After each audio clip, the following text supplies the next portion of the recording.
और देश में जाता हूँ मैं एक और देश में जाता हूँ और ये देश जो है एशिया में है, बहुत सफल देश है।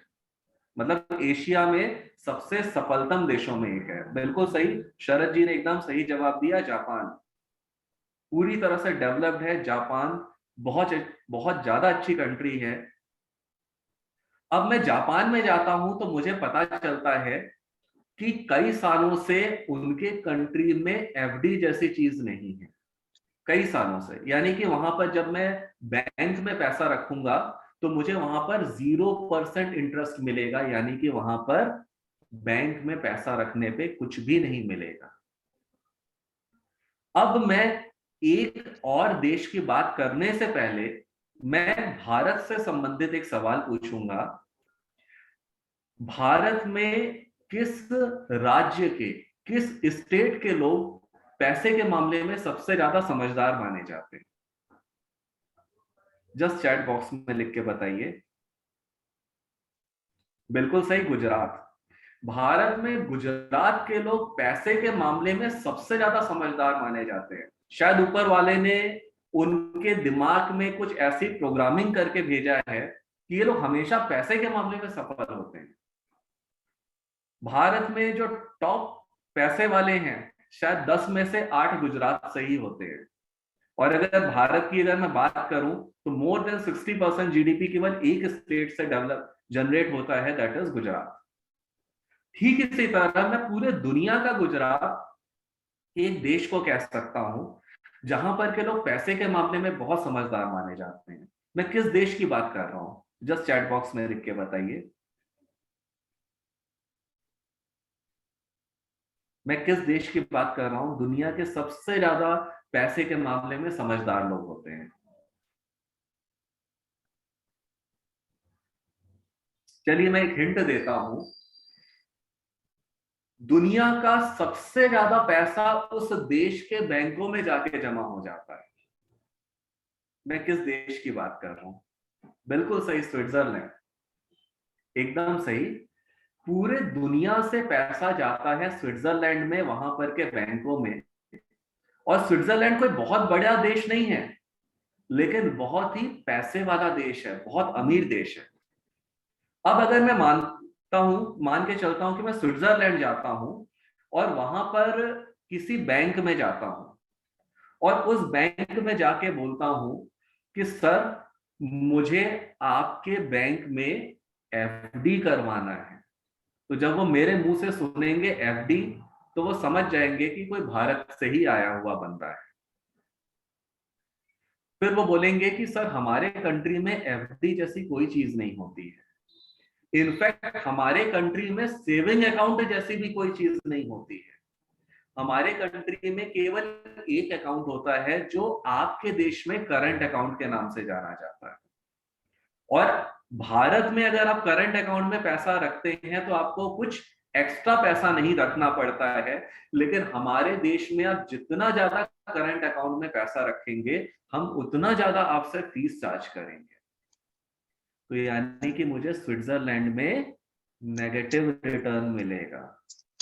तो हमने क्या देखा, भारत में 4-5-6% मिलता है, अमेरिका में 1.5-2% तक हमें मिलता है, या 1 से 1.5% मैं कह सकता हूं। जापान में मुझे कुछ भी नहीं मिलता और स्विट्जरलैंड में जाता हूं तो मुझे नेगेटिव रिटर्न मिलता है। अब बताइए, कुछ भारत का 4-5-6% अच्छा लगा या नहीं लगा? जस्ट चैट बॉक्स के माध्यम से आप लिख सकते हैं अपने कमेंट। अब अच्छा लग रहा है। चलिए अब मैं केवल 2 देशों के बारे में और बात करूंगा। एक देश है जो दक्षिणी अमेरिका में आता है और उस देश का जो साइज है भारत से काफी बड़ा है। मैं किस देश की बात कर रहा हूं? जस्ट अपने चैट बॉक्स में आप लिख के बता सकते हैं। बिल्कुल सही, मिस्टर देवाशीष ने लिखा है ब्राजील। एकदम सही जवाब, ब्राजील। इसके अलावा प्रदीप बत्रा जी ने लिखा है since does not beat inflation so not good. बिल्कुल, इसके ऊपर भी हम लोग चर्चा करेंगे। अब मैं ब्राजील में जाता हूं तो ब्राजील का जो एवरेज रेट ऑफ इंटरेस्ट बैंकों में मुझे मिलेगा वो करीब करीब 20 से 25%। बहुत अच्छा है 20 से 25%। तो ये जो 20 से 25% का रिटर्न है बहुत अच्छा है।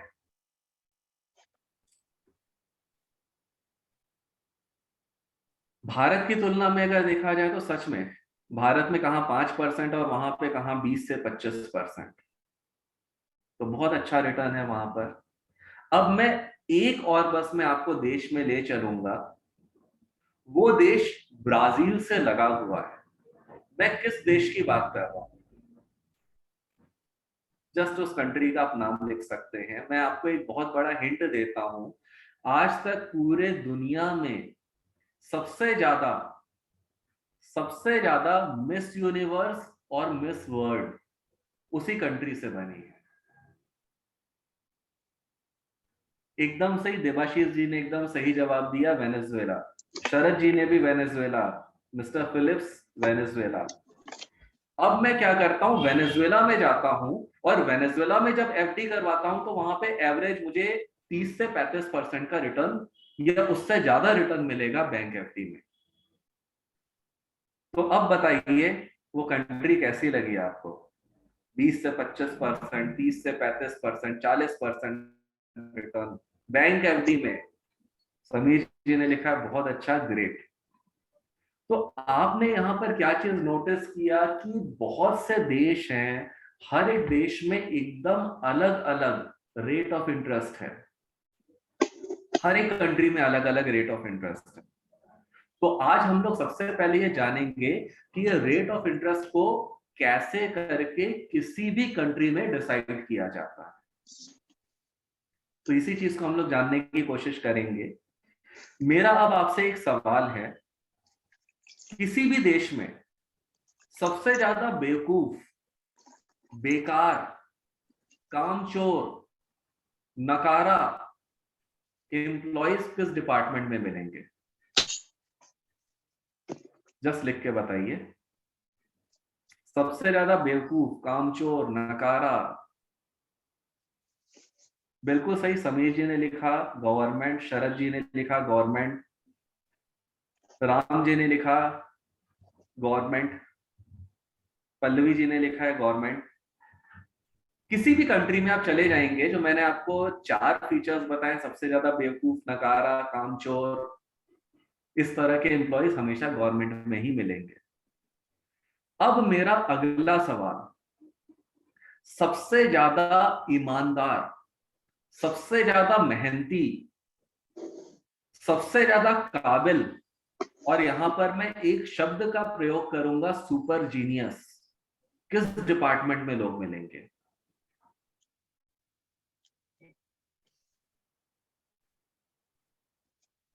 कॉर्पोरेट नहीं होगा, प्राइवेट सेक्टर भी नहीं है, सेल्स में तो सर इम्पॉसिबल है, और इंश्योरेंस तो झूठ बोलने के लिए प्रसिद्ध है। हाँ, डिफेंस हो सकता है। डिफेंस किस सेक्टर में आता है? फाइनेंशियल सर्विसेज नहीं है, आईटी नहीं है, आरएनडी नहीं है। डिफेंस काफी तक हद तक है, लेकिन मैं कुछ और यहां पर सुनना चाह रहा हूं। सिक्योरिटी, सिक्योरिटी नहीं। चलिए मैं आपको हिंट, एकदम सही, शैलेंद्र जी ने एकदम सही जवाब दिया, गवर्नमेंट। किसी भी कंट्री में सबसे ज्यादा ईमानदार, मेहनती, काबिल, समझदार और सुपर जीनियस हमेशा गवर्नमेंट के पास लोग मिलेंगे। तो यानी कि गवर्नमेंट के पास दोनों तरह के लोग हैं, काबिल भी हैं, नकारा भी है, मेहनती भी हैं, कामचोर भी हैं, ईमानदार भी हैं, बेईमान भी हैं। तो गवर्नमेंट डिपार्टमेंट में हर तरह के लोग होते हैं। और सुपर जीनियस हमेशा हमेशा आपको गवर्नमेंट डिपार्टमेंट में ही मिलेंगे। यही कारण है कि कोई भी कंट्री सरवाइव कर पाती है। अदरवाइज किसी भी कंट्री के लिए सरवाइव करना मुश्किल हो जाएगा अगर वहां पर गवर्नमेंट डिपार्टमेंट नहीं होगा। तो अब देखते हैं कि किसी भी कंट्री में रेट ऑफ इंटरेस्ट को कैसे करके डिसाइड किया जाता है। सबसे पहले क्या होता है कि उस कंट्री में जो भी गवर्नमेंट है वो अपने पास बेस्ट मैथमेटिशियंस, स्टैटिस्टिशियंस, इसके अलावा फाइनेंस एक्सपर्ट, इकोनॉमिस्ट, इन लोगों को अपने पास गवर्नमेंट बुलाती है और उनसे बोलती है कि आप कुछ कैलकुलेशन करके बताइए कि आने वाले 1 साल, 2 साल, 3 साल, 5 साल, 7 साल, 10 साल हमें कितना महंगाई रखना है। अब एक चीज मैं बहुत इंपॉर्टेंट बताऊंगा कि किसी भी कंट्री में जो महंगाई है उसे प्लान किया जाता है, उसकी पूरी योजना बनाया जाता है, पूरा तैयारी की जाती है कि कितना महंगाई रखना है, पूरा उसके ऊपर होमवर्क होता है। और उसके बाद क्या होता है, पूरा एक सिस्टम रहता है कि इतना महंगाई रखना है आने वाले समय में। अब मान लेते हैं कि आने वाले समय के लिए सबने होमवर्क किया, बेस्ट इकोनॉमिस्ट हैं, बेस्ट फाइनेंस एक्सपर्ट हैं, बेस्ट मैथमेटिशियंस हैं, बेस्ट स्टैटिस्टिशियंस हैं, सबने एक होमवर्क किया और होमवर्क करने के बाद गवर्नमेंट को बताया कि सर आने वाले सालों में हम लोग 10% का महंगाई रखेंगे। अब 10% का महंगाई है, अब इसी के बेसिस में बाकी सारे इंटरेस्ट को डिसाइड किया जाएगा। जब भी आपने कभी अपने इकोनॉमिक्स की पढ़ाई शुरू की होगी तो सबसे पहला जो आपने सिद्धांत पढ़ा था या प्रिंसिपल पढ़ा था तो दैट वाज प्रिंसिपल या थ्योरी ऑफ इक्विलिब्रियम। अगर मैं साधारण शब्दों में बात करूं तो थ्योरी ऑफ इक्विलिब्रियम का मतलब होता है कि जीरो से ही सब चीजें शुरू होती हैं और फाइनली जीरो पे ही सब चीजें खत्म हो जाएंगी। जीरो से शुरुआत होती है और जीरो पे ही खत्म हो जाएगी। तो इसका मतलब ये हुआ कि अगर 10% महंगाई है और मुझे या मेरे या आप जैसे साधारण लोगों को भी 10% का ही रेट ऑफ इंटरेस्ट मिल जाएगा तो पूरा का पूरा इकोनॉमी, पूरी अर्थव्यवस्था तबाह हो जाएगी, कोलैप्स कर जाएगी, बर्बाद हो जाएगी। तो ऐसा सिचुएशन ना आए कि पूरी इकोनॉमी कोलैप्स कर जाए, तो जो भी रेट ऑफ इन्फ्लेशन है उससे मुझे कुछ कम मिलेगा मेरे बैंक में या फिक्स डिपॉजिट में। तो मान लेते हैं कि 10% अगर इन्फ्लेशन है तो मुझे 9% मिलेगा। तो 9% हमें अच्छा लगेगा, लेकिन बैकग्राउंड में कैलकुलेशन चल रहा है 10% पे इन्फ्लेशन का। अब इस दुनिया में ऐसा कोई भी व्यक्ति पैदा नहीं हुआ है जिसने कभी अपने जीवन में गलतियां ना की हो। हर व्यक्ति गलती करता है, मैं गलती किया हूं, आपने भी गलती की होगी। जो गवर्नमेंट के पास सुपर जीनियस लोग हैं उनसे भी गलतियां होती हैं। अब मान लेते हैं उन्होंने कैलकुलेशन किया था कि 10% का महंगाई रहना है आने वाले सालों में। अब मान लेते हैं 10 साल में से 8 साल तो 10% या उससे ज्यादा महंगाई है, लेकिन 2 या 3 साल ऐसे हो गए कि 10% से कम महंगाई हो गई, 6%, 5% या 4% पे महंगाई दर पहुंच गया। फिर यह सिचुएशन क्रिएट हो जाएगा कि इकोनॉमी पूरी धराशायी हो सकती, कोलैप्स कर सकती है। तो अब इस तरह के सिचुएशन से बचने के लिए क्या करती है गवर्नमेंट, आपके ऊपर टैक्स लगाती है। आपको जो भी इंटरेस्ट मिलेगा उसके ऊपर टैक्स लगाया जाता है। अब थोड़ा सा इसी सिचुएशन को हम लोग एनालाइज करते हैं। मान लेते हैं आपको रेट ऑफ इंटरेस्ट मिलता है 9%, 9% आपका रेट ऑफ इंटरेस्ट है और आप 30% वाले यानी कि 30% वाले टैक्स ब्रैकेट में आते हैं। तो 9% का 30% कितना हो गया, जस्ट चैट बॉक्स में लिख के बताइए।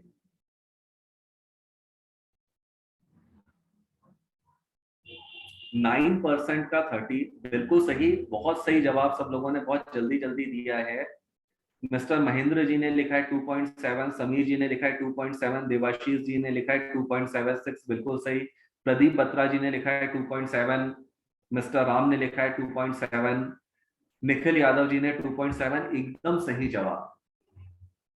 यानी कि अब अगर मैं टैक्स एडजस्टेड रिटर्न की बात करूं, टैक्स एडजस्टेड रिटर्न 9% मुझे रिटर्न मिला है, उसमें 2.7 को माइनस कर दूं तो मुझे रिटर्न मिला 6.3%। मुझे रिटर्न मिला 6.3%। यानी कि अब मेरा रिटर्न 9% नहीं है, मेरा रिटर्न है 6.3%। अब मैं इसी 6.3% को इन्फ्लेशन से एडजस्ट करता हूं, यानी कि मेरा जो रिटर्न है 6.3% माइनस 10%। बताइए मेरा फाइनल रिटर्न मेरे जेब में कितना आया? जस्ट चैट बॉक्स में लिख के बताइए। -3.7%। मिस्टर समीर जी ने एकदम सही लिखा, मिस्टर राम ने सही लिखा, देवाशीष जी ने। यानी कि मुझे जो रिटर्न मिला वो माइनस में मिला। इसका मतलब क्या हुआ? मैं अपने ही कमाए हुए पैसे को नहीं बचा पाया, मैं अपने ही कमाए हुए पैसे को बचा नहीं पाया। और ये सबसे मुश्किल काम है, अपने पैसे, अपने ही कमाए हुए पैसे को बचा लेना। जब भी आप इन्वेस्टमेंट करते हैं तो सबसे पहला और सबसे मुश्किल काम है अपने पैसे को बचाना। अब -3.7% आपको रिटर्न आया, ये तो मैंने आपको शब्दों में बताया। नितिन जी मैं एक बार फिर से मैं रिपीट करता हूं, मेरा रेट ऑफ इंटरेस्ट है 9%। मैं 30% वाले टैक्स ब्रैकेट में आता हूं तो मेरा टैक्स गया 2.7%। यानी कि टैक्स एडजस्टेड रिटर्न मुझे मिला 6.3%। जब मैंने इन्फ्लेशन से उसको एडजस्ट किया, यानी कि 6.3% माइनस 10%, तो फाइनली जो मेरे जेब में मुझे रिटर्न मिला after inflation and after taxation, that is -3.7%। मुझे इतना नुकसान हो गया, मैं अपने ही कमाए हुए पैसे को नहीं बचा पाया। ये तो मैंने आपको शब्दों में बताया। हम लोगों को सही मायनों में हमेशा एक आदत पड़ी है कि हम लोग हर चीज का प्रूफ चाहते हैं। तो मैं एकदम आपको एकदम सिंपल सा प्रूफ देता हूं। ये आपके सामने एक डॉक्यूमेंट है, इसमें मैंने क्या किया है, ये पूरा आपको डॉक्यूमेंट अपने सामने दिख रहा होगा।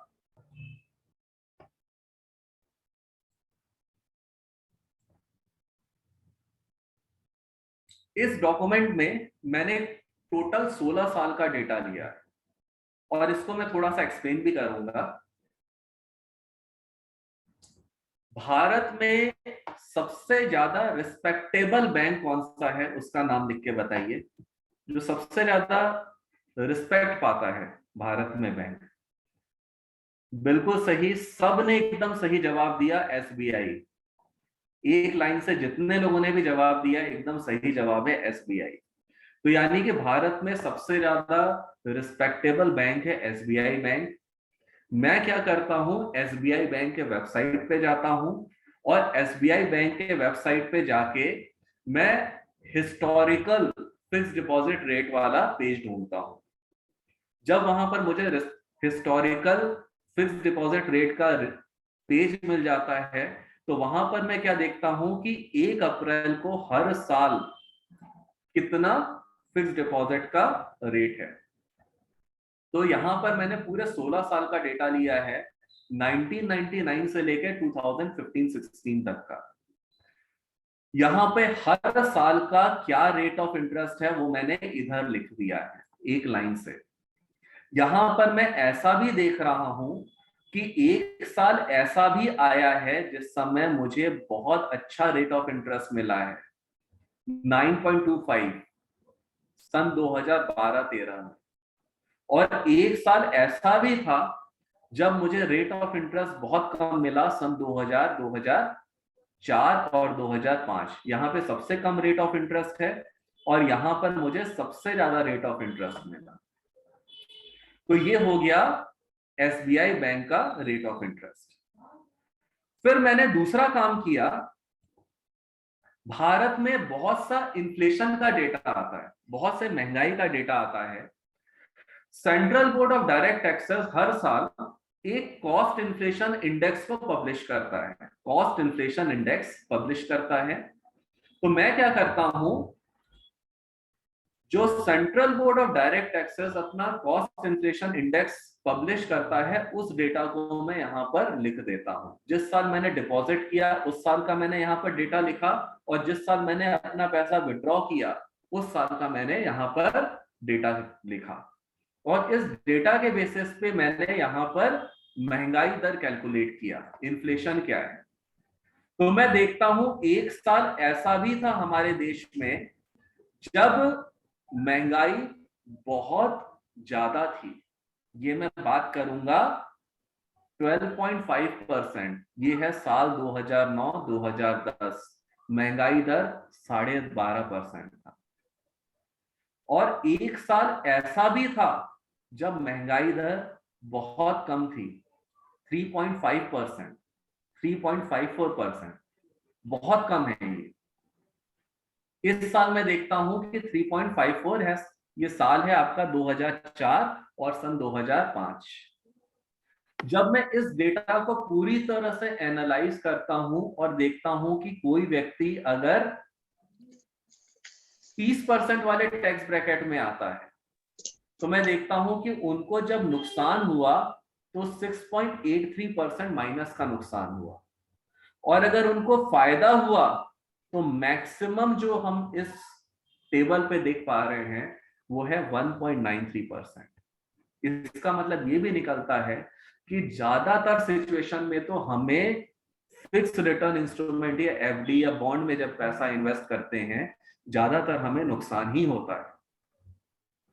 अगर फायदा भी होता है तो इतना कम फायदा होता है जो कि एकदम ना के बराबर है। और जब नुकसान होता है तो ऑलमोस्ट 7% माइनस का नुकसान होता है, और फायदा होता है तो 2% से कम का फायदा होता है। ज्यादा समय मुझे नुकसान हो रहा है। तो हमने यहाँ पर क्या चीज देखा कि हमने अपने ही कमाए हुए पैसे को नहीं बचाया, या अपने ही कमाए हुए पैसे को नहीं बचा पाया। तो सबसे बड़ी चीज, एक इन्वेस्टर के पॉइंट ऑफ व्यू से, एक इन्वेस्टर के पॉइंट ऑफ व्यू से जो सबसे मुश्किल काम है, अपने कमाए हुए पैसे को इन्फ्लेशन और इंटरेस्ट, ये बहुत बड़े बड़े दो दैत्य हैं, बहुत भयंकर दैत्य हैं, इन्फ्लेशन और दूसरा है टैक्स। इन दोनों से अपने बचाए हुए अपने पैसे को बचा के रखना और जिंदगी भर 0% का रिटर्न मेंटेन कर पाना, जिंदगी भर 0% रिटर्न, यानी कि अपने पैसे को बचा लेना, ये सबसे मुश्किल काम होता है। ये मैंने आपको डेटा के साथ प्रूव किया। आप में से बहुत से लोग ऐसे भी होंगे जिनको काम करते हुए 20 साल से ज्यादा हो गए, काम करते हुए यानी कि पैसा कमाते हुए। अगर आपको 20 साल से ज्यादा हो चुके हैं तो यहाँ पर आप यस या वाई लिख सकते हैं चैट बॉक्स पे। शरद जी को 20 साल से ज्यादा हो गए, समीर जी को भी 20 साल से ज्यादा हो गए। क्या कोई ऐसा भी है यहाँ पर जिनको 30 साल से भी ज्यादा हो चुके हैं पैसा कमाते हुए? तो वो भी अपना नाम लिख सकते हैं, यस लिख सकते हैं। कोई ऐसे भी हैं जिनको 30 साल से ज्यादा हो चुका है? प्रदीप जी को 30 साल से ज्यादा हो चुके हैं। आप में से ज्यादातर मिस्टर नमन जी को भी 30 साल से ज्यादा हो चुके हैं। आप में से कुछ लोग ऐसे भी होंगे जिनको केवल 4 या 5 साल हुए पैसा कमाते हुए, या उससे कम हुए होंगे।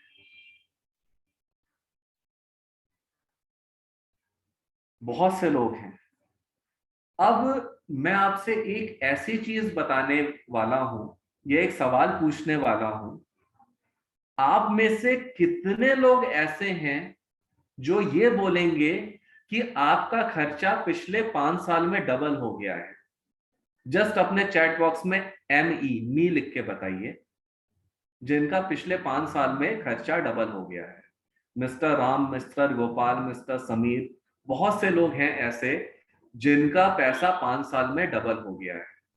एक जवाब मुझे मिला है शरद जी का, 9। बाकी सबका 5 साल में डबल हुआ है। कुछ लोग ऐसे भी होंगे जिनका पिछले 3 साल में ही पैसा डबल हो गया, मतलब खर्चा डबल हो गया, पैसा नहीं, खर्चा डबल हो गया। क्या ऐसे भी कोई है जिनका 3 साल में पैसा या खर्चा डबल हो गया है? मिस्टर अनुराग जी का बहुत कम ऐसे लोग होंगे जिनका 7 या 8 साल में खर्चा डबल हुआ है। बहुत कम लोग होंगे, बहुत कम। एवरेज देखा जाए, मैं आज तक जितने लोगों से भी ये सवाल पूछा हूं, मैं इस कंक्लूजन पे पहुंचता हूं कि ऑलमोस्ट हर 5 साल में आपका खर्चा डबल हो जाता है। ऑलमोस्ट 5 साल। जब आप बचपन में पढ़ाई करते थे और जीवन में एक सपना था कि जब मैं बड़ा हो जाऊंगा तब कमाना शुरू करूंगा, और जब मैं कमाना शुरू करूंगा तो जिंदगी की सारी समस्याएं खत्म हो जाएंगी। फिर एक समय ऐसा आ गया आपके जीवन में जब आप कमाना शुरू कर दिए, आपने अपने पहले महीने कमाना शुरू किया, और जब आपके पहले महीने कुछ इनकम आई तो आपको बहुत खुशी मिली। ऐसा लगा कि जिस चीज के लिए बचपन से तड़प रहे थे, आज वो मकसद अचीव हो गया। फिर आप पूरे मेहनत से, पूरे साल बहुत मेहनत से काम किए, साल बीता, और जब एक साल बीता तब आपको ये एहसास हुआ कि आपकी इनकम कम है। फिर आपने देखा कि एक साल बाद आपकी इनकम थोड़ी सी बढ़ गई। फिर आपने अगले साल जी तोड़ मेहनत की। फिर जैसे जैसे वो साल खत्म होने लगा, आप फिर इस एहसास में जीने लगे शायद आपकी इनकम कम है। इस तरह से करके आपको 4-5 साल बीत गए, इनकम भी आपकी बढ़ रही है, लेकिन जैसे जैसे वो साल खत्म होने लगता है आपको लगता है कि आपकी इनकम कम है। आप इस एहसास में जीते हैं कि आपकी इनकम कम है। सही बोल रहा हूं या नहीं? यस और नो, जस्ट लिख के बताइए। बिल्कुल सही। राम जी ने कहा यस, समीर जी ने कहा यस। बहुत बढ़िया। एक्चुअल में 5 साल बीत जाते हैं, 10 साल बीत जाते हैं, कई बार हमें ये एहसास होता है कि हमारी इनकम बहुत कम है, तो हम लोग क्या करते हैं, एक जॉब को छोड़ के दूसरे जॉब में जाते हैं, पुराने बिजनेस को छोड़ के नए बिजनेस में आते हैं। लेकिन फिर किसी को 15 साल बीत जाते हैं, किसी को 20 साल बीत जाते हैं, किसी को 30 साल बीत जाते हैं, कुछ लोग रिटायर हो जाते हैं, कुछ लोग 70 साल के हो जाते हैं, 80 साल के हो जाते हैं। लेकिन फाइनली इसी एहसास में जिंदगी बीत जाती है कि मेरी इनकम बहुत कम है। ऐसा इसलिए होता है क्योंकि हम लोगों के जीवन में महंगाई और टैक्स की मार हमें पहले दिन से ही पड़ने लगती है। और अगर मैं कहता हूं 5 साल में खर्चा डबल हो गया, तो 5 साल में खर्चा डबल हो गया, इसका मतलब क्या हुआ, करीब करीब आपके ऊपर टैक्स और महंगाई की मार 13 से 14% की पड़ रही है। ये जो डेटा दिया जा रहा है 4%, 5%, 12%, ये जस्ट एक फिगर है। सच्चाई ये है कि आपके ऊपर टैक्स और महंगाई की जो मार पड़ रही है वो 13 से 14% की पड़ती है। और जिंदगी में अगर आप किसी भी एक भारतीय के जीवन को एनालाइज करेंगे पूरे लाइफ टाइम, तो आप उसके पूरे लाइफ टाइम की जो इनकम ग्रोथ देखेंगे वो भी 13 से 14% की ही पाई जाती है। बिल्कुल सही, हम लोगों के ऊपर डबल टैक्सेशन है। वैसे तो हम लोगों का टैक्सेशन बहुत ज्यादा है। कभी हम लोग भविष्य में इसके ऊपर चर्चा करेंगे कि हम लोगों के ऊपर एक्चुअल में कितना टैक्स की मार पड़ती है। वो भी मैं डिस्कस करूंगा भविष्य में, आज या कल में नहीं, कभी फ्यूचर में करूंगा। तो हम लोग जिंदगी बीत जाती है इस एहसास में कि हमारी इनकम कम है। एक्चुअल में इनकम कम नहीं है, इनकम तो आपकी जिंदगी भर बराबर ही थी। 13 से 14% के रफ्तार से आपकी इनकम बढ़ती थी, और इसी रफ्तार से इन्फ्लेशन और टैक्स आपसे वो बढ़ी हुई इनकम को खींच लेते थे।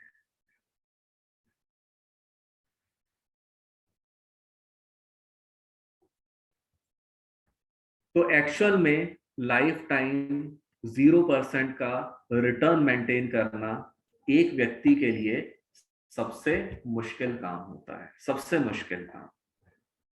अब मैं आपको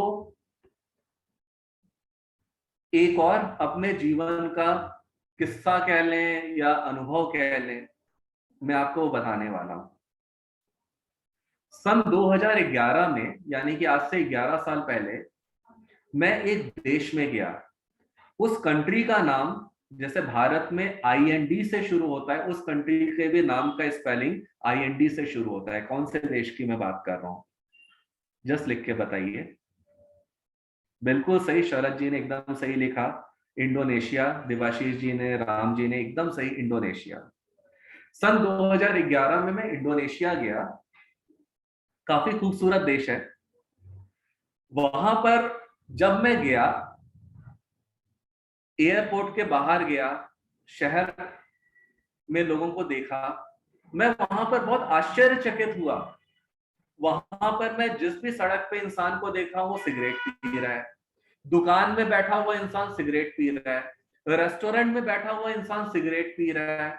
सड़क पे कोई व्यक्ति काम कर रहा है, वो भी सिगरेट पी रहा है।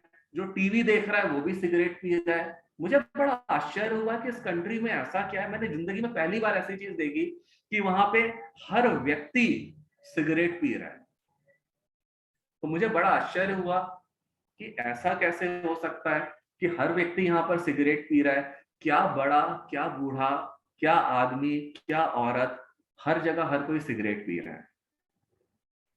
तो फिर मेरी भी इच्छा हुई कि चलो, सिगरेट पीता तो नहीं हूं, लेकिन एक सिगरेट का पैकेट खरीद के देखता हूं। तो मैंने क्या किया, वहां पर गया एक दुकान में। और वहां पर क्या होता है, जो सिगरेट की जो दुकानें होती, बड़ी आलीशान, बहुत सुंदर शोरूम होता है सिगरेट का। यहाँ पर तो हम लोग पान की दुकान में जाते हैं और सीधे सिगरेट खरीद लेते हैं। वहां पर सिगरेट के बहुत खूबसूरत शोरूम्स होते हैं, पूरे शीशे के। और वहां पर लोग जाके सिगरेट खरीदते हैं। अंदर सिगरेट अलग अलग फ्लेवर्स के मिलते हैं। तो मैं एक दुकान में गया और मैंने कहा कि सर, मुझे एक सिगरेट खरीदना है। आपके यहाँ जो सबसे ज्यादा सिगरेट अच्छा माना जाता है, आप मुझे वो सिगरेट दीजिए। तो उन्होंने मुझे एक सिगरेट का पैकेट दिया। और जब मैंने सिगरेट का पैकेट ऐसे करके हाथ में लेके देखा, तो मैं बहुत आश्चर्य में था। सिगरेट का पैकेट दोनों साइड मैंने देखा, हर तरफ देखा, तो मुझे थोड़ा सा आश्चर्य हुआ। उनके कंट्री में सिगरेट के ऊपर कहीं भी खूब गंदा सा एक फोटोग्राफ, जैसे हम लोग भारत में सिगरेट का पैकेट खरीदते हैं तो उसके ऊपर लिखा रहता है ना, जैसे ऊपर गोल्ड फ्लेक लिखा रहेगा, यहाँ पर गोल्ड फ्लेक है। फिर नीचे खूब गंदी सी तस्वीर होगी जिसके ऊपर लिखा रहता है, smoking cigarette is injurious to health. Cigarette पीना स्वास्थ्य के लिए हानिकारक है। ऐसा कुछ भी नहीं लिखा।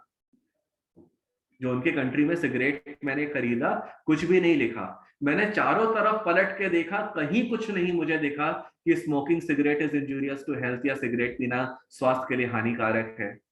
जनरली ताइवान वगैरह से जो इंपोर्टेड सिगरेट आता है, उसमें लिखा रहता है एकदम छोटे छोटे अक्षरों में, साइड में, आगे पीछे नहीं, स्मोकिंग कॉजेस कैंसर, एकदम छोटे अक्षरों में लिखा रहता है। लेकिन उनके कंट्री में मैंने देखा कुछ भी नहीं लिखा है। इनफैक्ट वहां पर मान लेते हैं सिगरेट का पैकेट है, ऊपर लिखा है उसके सिगरेट का नाम, और नीचे उनके यहाँ किसी उनके सेलिब्रिटी का फोटो लगा हुआ है उस सिगरेट को पीते हुए। जैसे हम लोगों के कंट्री में शाहरुख खान, सलमान खान, ये लोग सिगरेट पीते हुए फोटो खिंचवाएं, इस तरह का वहां पर फोटो लगा हुआ है। तो मुझे बड़ा आश्चर्य हुआ और मैं वहां पर जाके वो सिगरेट खरीद लिया। लेकिन क्या होता है, दिमाग में कीड़ा घुस चुका था ये जानना कि आखिर ऐसा क्या है कि यहाँ पे हर कोई सिगरेट पी रहा है। मैं जिसको देख रहा हूं वहां पे हर कोई सिगरेट फूक रहा है। तो 2011 इंटरनेट वगैरह आ गया था। तो आज के युग में अगर आपके मन में कोई सवाल है, तो किससे जाके आप जवाब पूछते हैं? जस्ट अपने चैट बॉक्स में लिख के बताइए। बिल्कुल सही, शरद जी ने सबसे पहले जवाब दिया, गूगल। तो मैंने क्या किया, 2011 की बात है, वहीं पर उसी रात मैंने कंप्यूटर खोला, कंप्यूटर में google.com गया और वहां पर एक लाइन लिखा, स्मोकिंग इन इंडोनेशिया। जैसे ही मैंने वो लाइन लिखा, इतने ढेर सारे सर्च रिजल्ट्स आ गए, मतलब कई लाखों में सर्च रिजल्ट आ गए। अब मैं वहां पर फिर देखने लगा क्या होता है कि गूगल के अंदर भी हम या आप जैसे लोग ही जाके सारा डेटा डालते हैं या अपने आर्टिकल्स लिखते हैं। आप हर एक डेटा के ऊपर विश्वास नहीं कर सकते। तो मैं ऐसे ही स्क्रॉल करने लगा और फाइनली मुझे एक डॉक्यूमेंट्री मिला। वो डॉक्यूमेंट्री था डिस्कवरी चैनल का। और डिस्कवरी चैनल एक ऐसा चैनल है जिसके ऊपर हम लोग विश्वास कर सकते हैं। लगभग 40-45 मिनट का वो डॉक्यूमेंट्री था। मैंने उसे देखना शुरू किया। मुझे सबसे पहली चीज पता चली इंडोनेशिया के बारे में कि इंडोनेशिया में 97% लोग सिगरेट पीते हैं। 97% लोग सिगरेट पीते हैं और केवल 3% लोग सिगरेट नहीं पीते हैं। और वो 3% में 5 साल से कम के बच्चों की संख्या बहुत ज्यादा है। यानी कि उनके कंट्री में हर कोई सिगरेट पीता है, बच्चे भी सिगरेट पीते हैं। 5 साल से कम के बच्चे हैं तो उसमें बहुत से बच्चे ऐसे होंगे सिगरेट अभी तक पीना नहीं शुरू किए। कुछ सालों के अंदर वो भी सिगरेट पीना शुरू कर देंगे। तो मुझे सबसे पहला आश्चर्य हुआ सिगरेट के बारे में।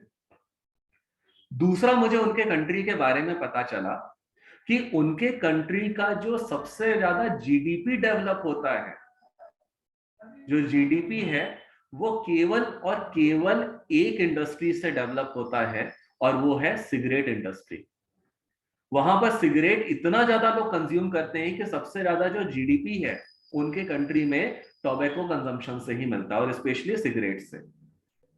फिर मुझे और भी आश्चर्य होता है कि उनके कंट्री में इंडोनेशिया की कोई भी कंपनी नहीं है जो टॉप बिजनेस जनरेट करती है। इनफैक्ट एक अमेरिका की कंपनी है, उस कंपनी का नाम है फिलिप मॉरिस।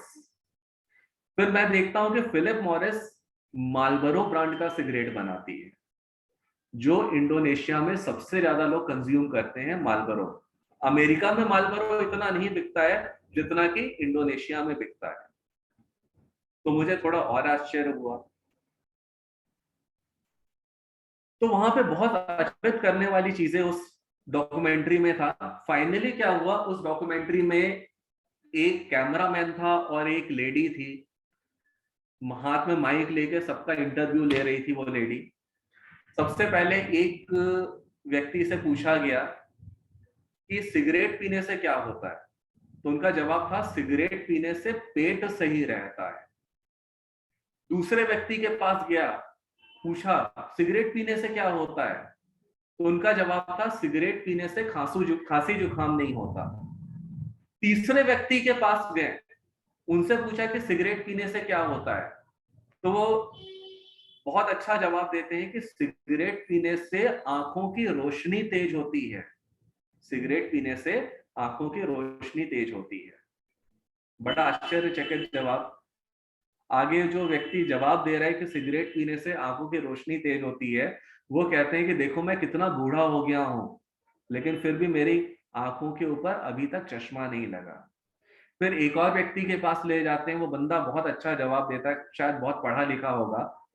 उसने जवाब दिया इससे हमारा पूरा न्यूरोलॉजिकल सिस्टम बहुत अच्छा रहता है। लोग इतनी तारीफ करते हैं सिगरेट पीने की कि मैं बता नहीं सकता हूं उस डॉक्यूमेंट्री में। ऐसा क्यों, लोग इस तरह से इतनी तारीफ क्यों कर रहे हैं सिगरेट की, जस्ट लिख के बताइए।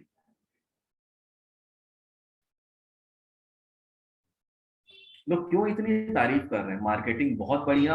वहां पर इस ढंग से मार्केट किया गया सिगरेट को कि लोग सिगरेट ही सिगरेट पीते रहते हैं। और क्या चीज, कुछ और अपना कमेंट देना चाहेंगे, जस्ट लिख के बताइए।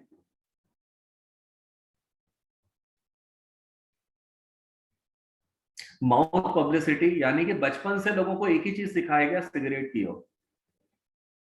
जब अपने परिवार में ही सब लोग सिगरेट पीते हुए देख रहे हैं, हर कोई सिगरेट पीते हुए देख रहे हैं, तो डेफिनेटली लोगों को नहीं भी पीना होगा। बहुत सही जवाब समीर ग्रोवर जी ने दिया है, पॉजिटिव इंडिविजुअल अप्रोच, बहुत बढ़िया। हेरिडेटरी अप्रोच जयश्री जी ने लिखा है। आरएस जी ने लिखा है रैट रेस, बिल्कुल सही, भेड़ चाल वहां पे सब चीजें चल रही है। सच्चाई ये है कि उनके कंट्री में गवर्नमेंट को सबसे ज्यादा जो टैक्स मिलता है वो सिगरेट से मिलता है। लोग जितना ज्यादा सिगरेट कंज्यूम करेंगे वहां पर की गवर्नमेंट को उतना ज्यादा पैसा रेवेन्यू जनरेट होगा। इसके अलावा उनके देश में कभी भी गवर्नमेंट ने या किसी कंपनी ने जाके लोगों को ये नहीं बताया कि सिगरेट पीना स्वास्थ्य के लिए कितना हानिकारक है। जैसे भारत में लिखा रहता है ना, सिगरेट पीना स्वास्थ्य के लिए हानिकारक है। अमेरिका में जाएंगे तो अमेरिका में तो और भी ज्यादा एक स्टेप आगे, पूरा एक पेज भरा रहता है, खूब गंदी सी तस्वीर होगी जिसमें सिगरेट के ऊपर कोई तस्वीर होगी, दूसरे साइड भी केवल इतना सा लिखा रहेगा, मालबोरो या गोल्ड फ्लेक जो भी है। दूसरा पेज भी पूरा भरा रहेगा, खूब बड़े बड़े अक्षरों में अमेरिका वाले लिखते हैं स्मोकिंग किल्स। लेकिन इंडोनेशिया में कुछ भी नहीं है, क्योंकि उनके कंट्री में कभी बताया ही नहीं गया कि सिगरेट पीने से क्या क्या नुकसान होता है। ठीक इसी तरह जब हम लोग अपना बैंक एफडी या किसी बॉन्ड या इस टाइप के फिक्स रिटर्न इंस्ट्रूमेंट में हम लोग अपना पैसा इन्वेस्ट करने के लिए जाते हैं, हम लोगों को कभी नहीं बताया गया या हम लोगों ने कभी बैंक में ये लिखा हुआ नहीं देखा कि bank FDs are subject to inflation and taxation risk. कभी नहीं देखा। इसलिए हम लोगों को ये एहसास हो गया कि शायद बैंक एफडी से ज्यादा सेफ इस दुनिया में कुछ नहीं हो सकता। और वहीं पर जब हम लोग म्यूचुअल फंड में इन्वेस्ट करने के लिए जाते हैं तो चिल्ला चिल्ला के बोला जाता है mutual fund investments are subject to market risk, read all scheme related documents carefully. चिल्ला चिल्ला के बोला जाता है। ये तो मैं शुक्रगुजार हूं सन 2016 के बाद एमफी ने लोगों को ये बताना शुरू किया कि म्यूचुअल फंड सही है। उससे पहले तो हर कोई यही जानता था कि mutual funds are subject to market risk, read all scheme related documents carefully before investing. तो सबसे इंपॉर्टेंट चीज, हम लोगों का जो सबसे बड़ा दुश्मन है, सबसे पहली चीज हम लोगों ने जानी सीक्रेट इन्वेस्टमेंट की, कि हमें हमेशा कम से कम 0% रिटर्न अपने लाइफ टाइम मेंटेन करके रखना है। अब 0% से ऊपर 1%, 2%, 3% हम कितना अपना रिटर्न और एक्स्ट्रा बना सकते हैं टैक्स और इन्फ्लेशन के बाद, वो हमारी काबिलियत है या हमारे फाइनेंशियल एडवाइजर की काबिलियत है। दूसरी चीज, आपको बस बताया नहीं गया है कि इसमें रिस्क है, लेकिन वो सबसे ज्यादा रिस्कियस्ट प्रोडक्ट है जिसमें कि आप कभी भी लाइफ टाइम अपने ही कमाए हुए पैसे को नहीं बचा पाते। इसके अलावा एक आपसे सवाल है कि हम लोग अपना सेविंग क्यों करते हैं, हम पैसा क्यों बचाते हैं? जस्ट लिख के बताइए।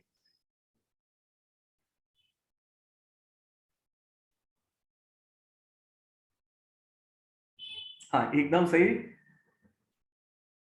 एक जगह लिखा है FDs are subject to, please read again, repeat again, एकदम मैं फिर से बोलता हूं, fixed deposit are subject to inflation and taxation risk. Fixed deposit are subject to inflation and taxation risk. To meet the future expense, Anoop ji ने एकदम सही लिखा है।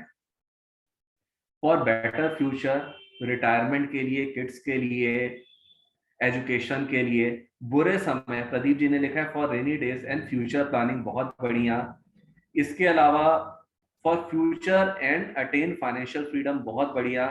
पल्लवी जी ने लिखा है टू ओवरकम फ्रॉम अनसर्टेनिटी, एकदम सही। समीर जी ने लिखा है टू मीट फाइनेंशियल फ्रीडम, बहुत बढ़िया। राजेंद्र जी ने लिखा है टू फ्यूचर गोल्स, एकदम सही आप लोगों ने लिखा है। हम लोग जो अपना पैसा बचाते हैं वो केवल एक पर्पस के लिए, जो हमारे जीवन में कुछ रिस्पॉन्सिबिलिटीज हैं।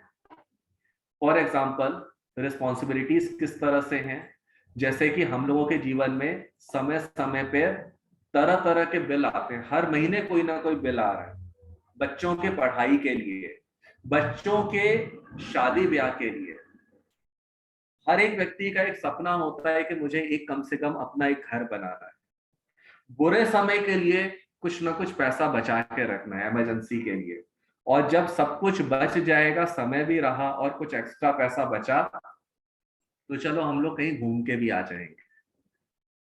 तो हम लोग इन्हीं सब पर्पसों के, इन्हीं सब कारणों से पैसा बचाते हैं।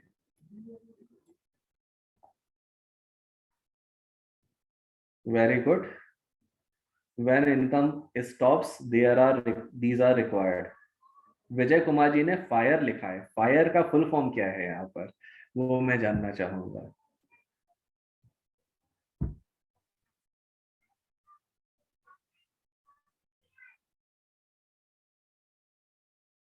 चलिए आगे बढ़ते हैं। अब मेरा आपसे ये सवाल है कि हम कमाते क्यों हैं, बचाते क्यों हैं, ये तो आपने बता लिया। हम कमाते क्यों हैं, ये भी एक सवाल है मेरा आपसे। समीर जी ने बहुत अच्छा लिखा, फ्यूचर इन्वेस्टमेंट रिटायरमेंट एंटरटेनमेंट, एकदम सही। फायर का बहुत अच्छा डेफिनेशन है, फ्यूचर इन्वेस्टमेंट रिटायरमेंट एंटरटेनमेंट, एकदम सही। बहुत बढ़िया समीर जी।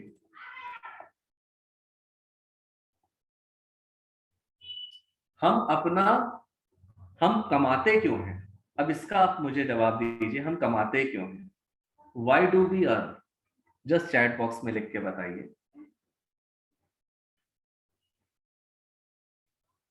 टू पे टैक्सेस एंड ईएमआई, बहुत बढ़िया। ठीक है, राजेंद्र जी ने टू लिव, जीने के लिए, शरद जी ने खर्च करने के लिए, एकदम सही जवाब। हम कमाते हैं खर्च करने के लिए, इससे सही जवाब कुछ नहीं हो सकता। We earn to fulfil our goal, to meet our daily needs, live and enjoy, बहुत सही जवाब।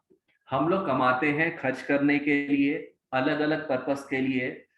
अब कमाई हम लोगों की दो तरह की होती है, या जो हमारी कमाई है, हम कमाते हैं खर्च करने के लिए, या तो हम आज खर्च करेंगे या फिर आने वाले कल में खर्च करेंगे। जो आने वाला खर्चा है, कल आने वाला खर्चा है, उसी को हम लोग कहते हैं फाइनेंशियल गोल्स। इसलिए जब भी हम कमाएं या जब भी हम कुछ भी करें, तो हमें हमेशा और हमेशा भविष्य को ध्यान में रख के कमाना चाहिए। अब एक एकदम मैं पर्सनल सवाल पूछूंगा आप लोगों से, जस्ट चैट बॉक्स में आप लिख के बताइए, आपकी हॉबी क्या है,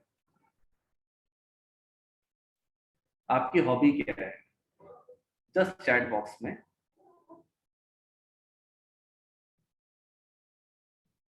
सोशलाइजिंग, समीर जी ने लिखा है। कार्तिकेय जी ने लिखा है रीडिंग, पढ़ना। श्रेया जी ने लिखा है टू विजिट न्यू प्लेसेस, बहुत बढ़िया। और भी अगर कोई अपना लिखना चाहे लिख सकते हैं। नितिन जी ने लिखा है सिंगिंग, गाना। शरद जी का है keep fit financially and physically, बहुत बढ़िया। रवि जी का है लर्निंग न्यू थिंग्स, बहुत बढ़िया। ये बहुत अच्छी चीज है जो आपने यहां पर लिखा है।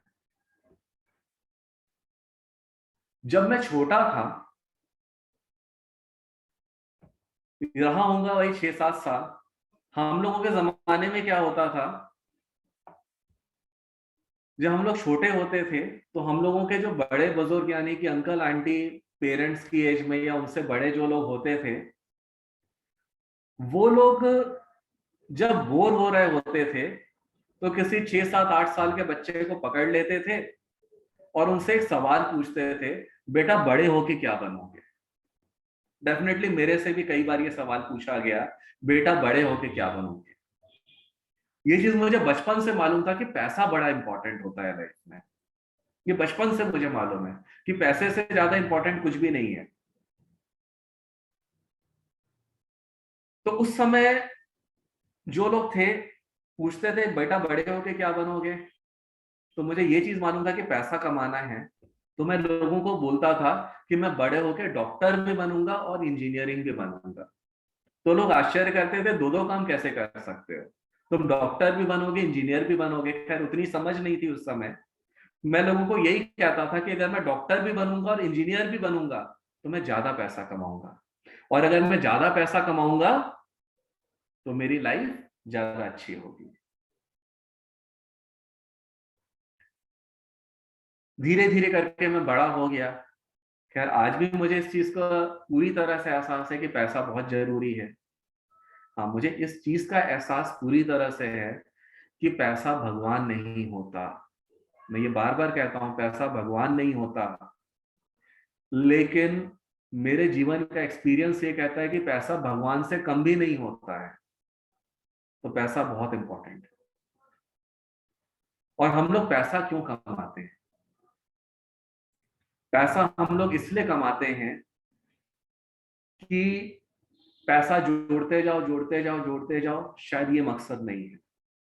जैसा आप लोगों ने लिखा, जैसे किसी ने लिखा कि उनको शॉपिंग करना अच्छा लगता है, ट्रैवलिंग करना अच्छा लगता है, नई नई चीजों को जानना, उनके बारे में जानना अच्छा लगता है, फिजिकली फिट रहना अच्छा लगता है, गाना अच्छा लगता है, रीडिंग अच्छा लगता है, सोशलाइजिंग अच्छा लगता है। अब मैं एक एग्जांपल लेता हूं। नितिन जी ने एक लिखा है सिंगिंग, मैं इसी का एग्जांपल को लेता हूं। नितिन जी को गाना गाना बहुत अच्छा लगता है। या फिर मिस्टर कार्तिकेयन जी ने लिखा है रीडिंग। अब अगर मैं ये बोलूं कि रीडिंग आपके जीवन में एक ऐसा अमाउंट होगा, अब किसी के लिए वो 20,000 रुपए महीना हो सकता है, किसी के लिए वो 2 लाख रुपए महीना हो सकता है, किसी के लिए 20 लाख रुपए महीना हो सकता है। सबकी जरूरतें अलग अलग है। आपकी भी कोई ना कोई हर महीने एक फिक्स जरूरत है। अगर मान लेते हैं, आपकी मान लेते हैं जरूरत है 50,000 रुपए महीना, और 50,000 रुपए हर महीने 1 तारीख को ऑटोमेटिकली आपके बैंक अकाउंट में आ जाता है, और आपको अब पढ़ना है, घूमना है, आप जो चीज करना चाहते हैं उतना पैसा भी है। और होता क्या है, हर साल महंगाई दर के अनुसार वो पैसा बढ़ के आपके अकाउंट में आता है। बताइए आपको जीवन में कैसा लगेगा? अच्छा लगेगा या नहीं लगेगा? जस्ट लिख के बताइए, यस और नो। बहुत बढ़िया, आपको अच्छा लगेगा। Very good, yes, awesome, fantastic. Actually जीवन का यही मकसद है। हम लोगों को बचपन में ये तो बता दिया गया कि बेटा बड़े होके तुमको कमाना है, लेकिन कमाना क्यों है ये चीज नहीं बताया। कमाने का एक्चुअल में मकसद ये होता है कि एक ना एक दिन हमें फाइनेंशियल फ्रीडम अचीव करना है। फाइनेंशियल फ्रीडम का ये मतलब होता है एक ऐसी अवस्था जब आप पैसे के लिए काम नहीं करेंगे, अपने खुशी के लिए काम करेंगे। आपके बैंक अकाउंट में पैसा अपने आप आता रहे, आपके इन्वेस्टमेंट से, आपके सेविंग से, और उसी पैसे से आगे की जिंदगी आपकी खुशनुमा बीत जाए। ये जीवन का मकसद होता है, और यही एक व्यक्ति के कमाने का भी मकसद है। बस बचपन से ये चीज सिखाया नहीं गया है। तो अब हम लोग इस चीज को जाने, और इवन अगर मैं अपने क्लाइंट से उसके फाइनेंशियल फ्रीडम, उसके गोल की बात करूंगा कि भविष्य में आप क्या अचीव करना चाहते हैं, तो मैं एक चीज पूरी तरह से मानता हूं, क्लाइंट भी अपना दिल खोल के आपके सामने रख देगा। क्लाइंट जो चीजों को छिपाता है वो छिपाएगा नहीं। आपको केवल ये बोलना है कि सर, जो चीज आप 30 साल में अचीव करने वाले थे, मेरी कोशिश ये रहेगी आप 20 साल में उसे अचीव कर सके। जो चीज आप 20 साल में अचीव करने वाले थे, मेरी कोशिश ये रहेगी कि आप उसे 10 साल में अचीव कर पाए। जो चीज आप 10 साल में अचीव कर सकते थे, मेरी कोशिश रहेगी वो 5 साल में अचीव कर पाए। मैं ये चाहता हूं कि आपका जो शौक है, आपकी हॉबी है, आप उस चीज को लाइफ में एंजॉय करें।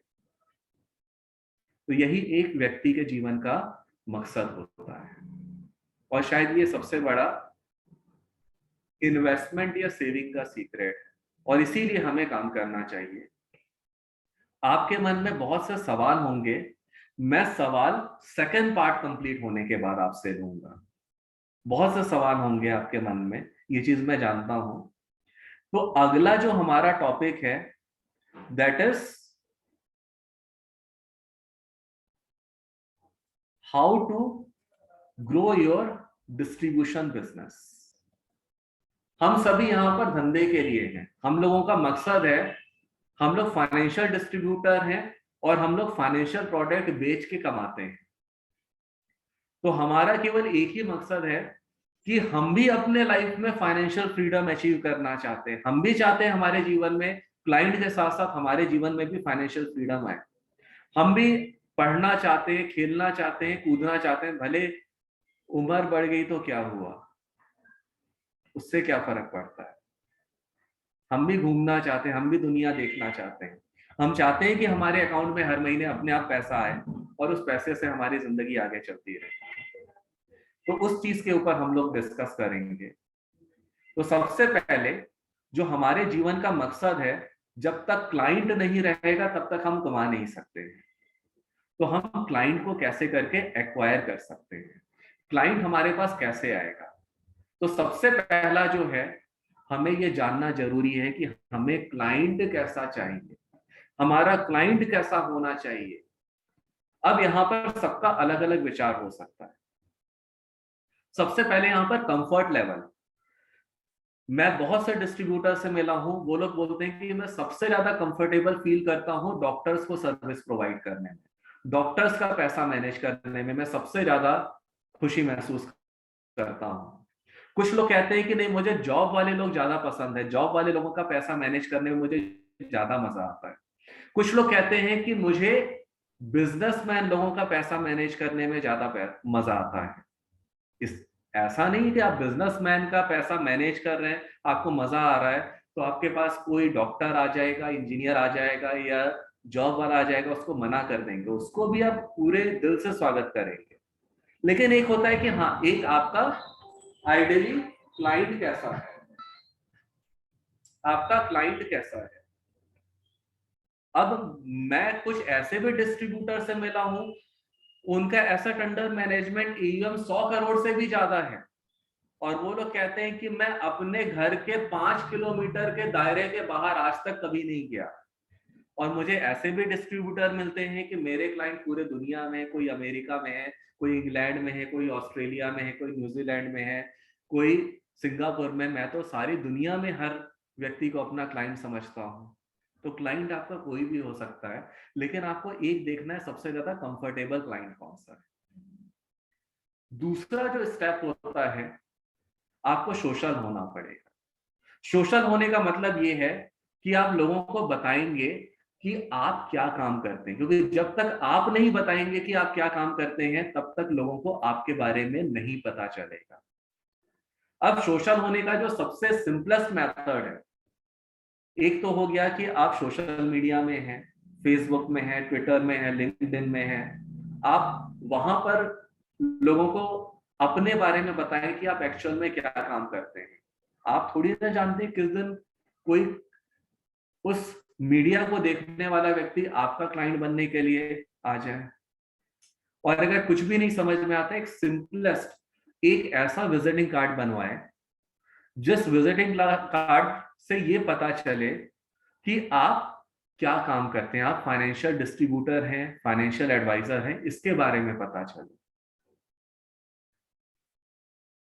इसके अलावा मैं ये नहीं कहता कि आपका बहुत आलीशान ऑफिस होना चाहिए, बहुत प्राइम लोकेशन में ऑफिस होना चाहिए। सच्चाई है कि हम लोगों के बिजनेस में बहुत बड़े ऑफिस या बहुत ढेर सारे एम्प्लॉयज की जरूरत नहीं है, और सच्चाई है कि हमारे धंधे में अच्छे एम्प्लॉयज भी आसानी से नहीं मिलते हैं। आप लोग एक वन मैन आर्मी है, तो सबसे सिंपलेस्ट है लोगों को बताएं कि मैं ये काम करता हूं, और उसका सबसे सिंपलेस्ट मेथड है एक अच्छा सा विजिटिंग कार्ड बनवा लें। और उस विजिटिंग कार्ड में बहुत महंगा विजिटिंग कार्ड नहीं, बस ये पता चले कि हाँ आप ये काम करते हैं, भले वो पूरी तरह से black and white visiting card. इसके बाद आपको अपना एक मार्केटिंग कैंपेन बनाना है। आज के डेट में सोशल मीडिया का जमाना है, फेसबुक गूगल का जमाना है, लेकिन मैं आपको ये बोलूंगा कि अगर आप फेसबुक या गूगल एडवर्ड्स, गूगल एडसेंस, इन सब का एडवर्ड्स का अगर सहारा लेते हैं, तो स्टार्टिंग में आपका बहुत ज्यादा पैसा खर्च होगा। मैं ये नहीं कहता कि आपको फायदा होगा या नुकसान होगा, मैं कहता हूं फायदा जरूर होगा, लेकिन इसमें क्या होगा, स्टार्टिंग में आपका बहुत पैसा खर्च होगा।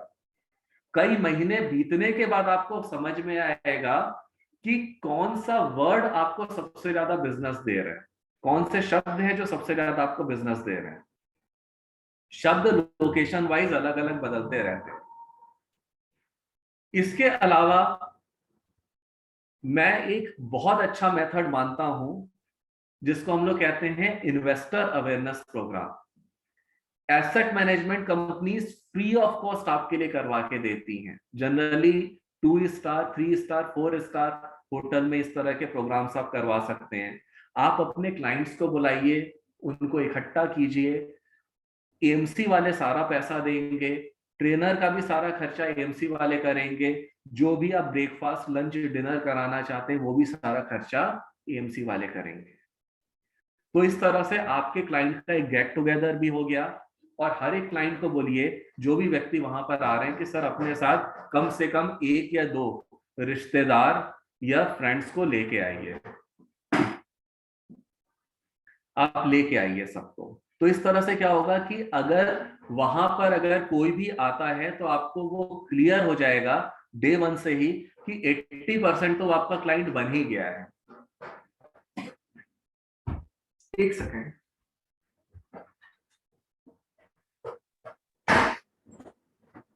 Sorry for the inconvenience.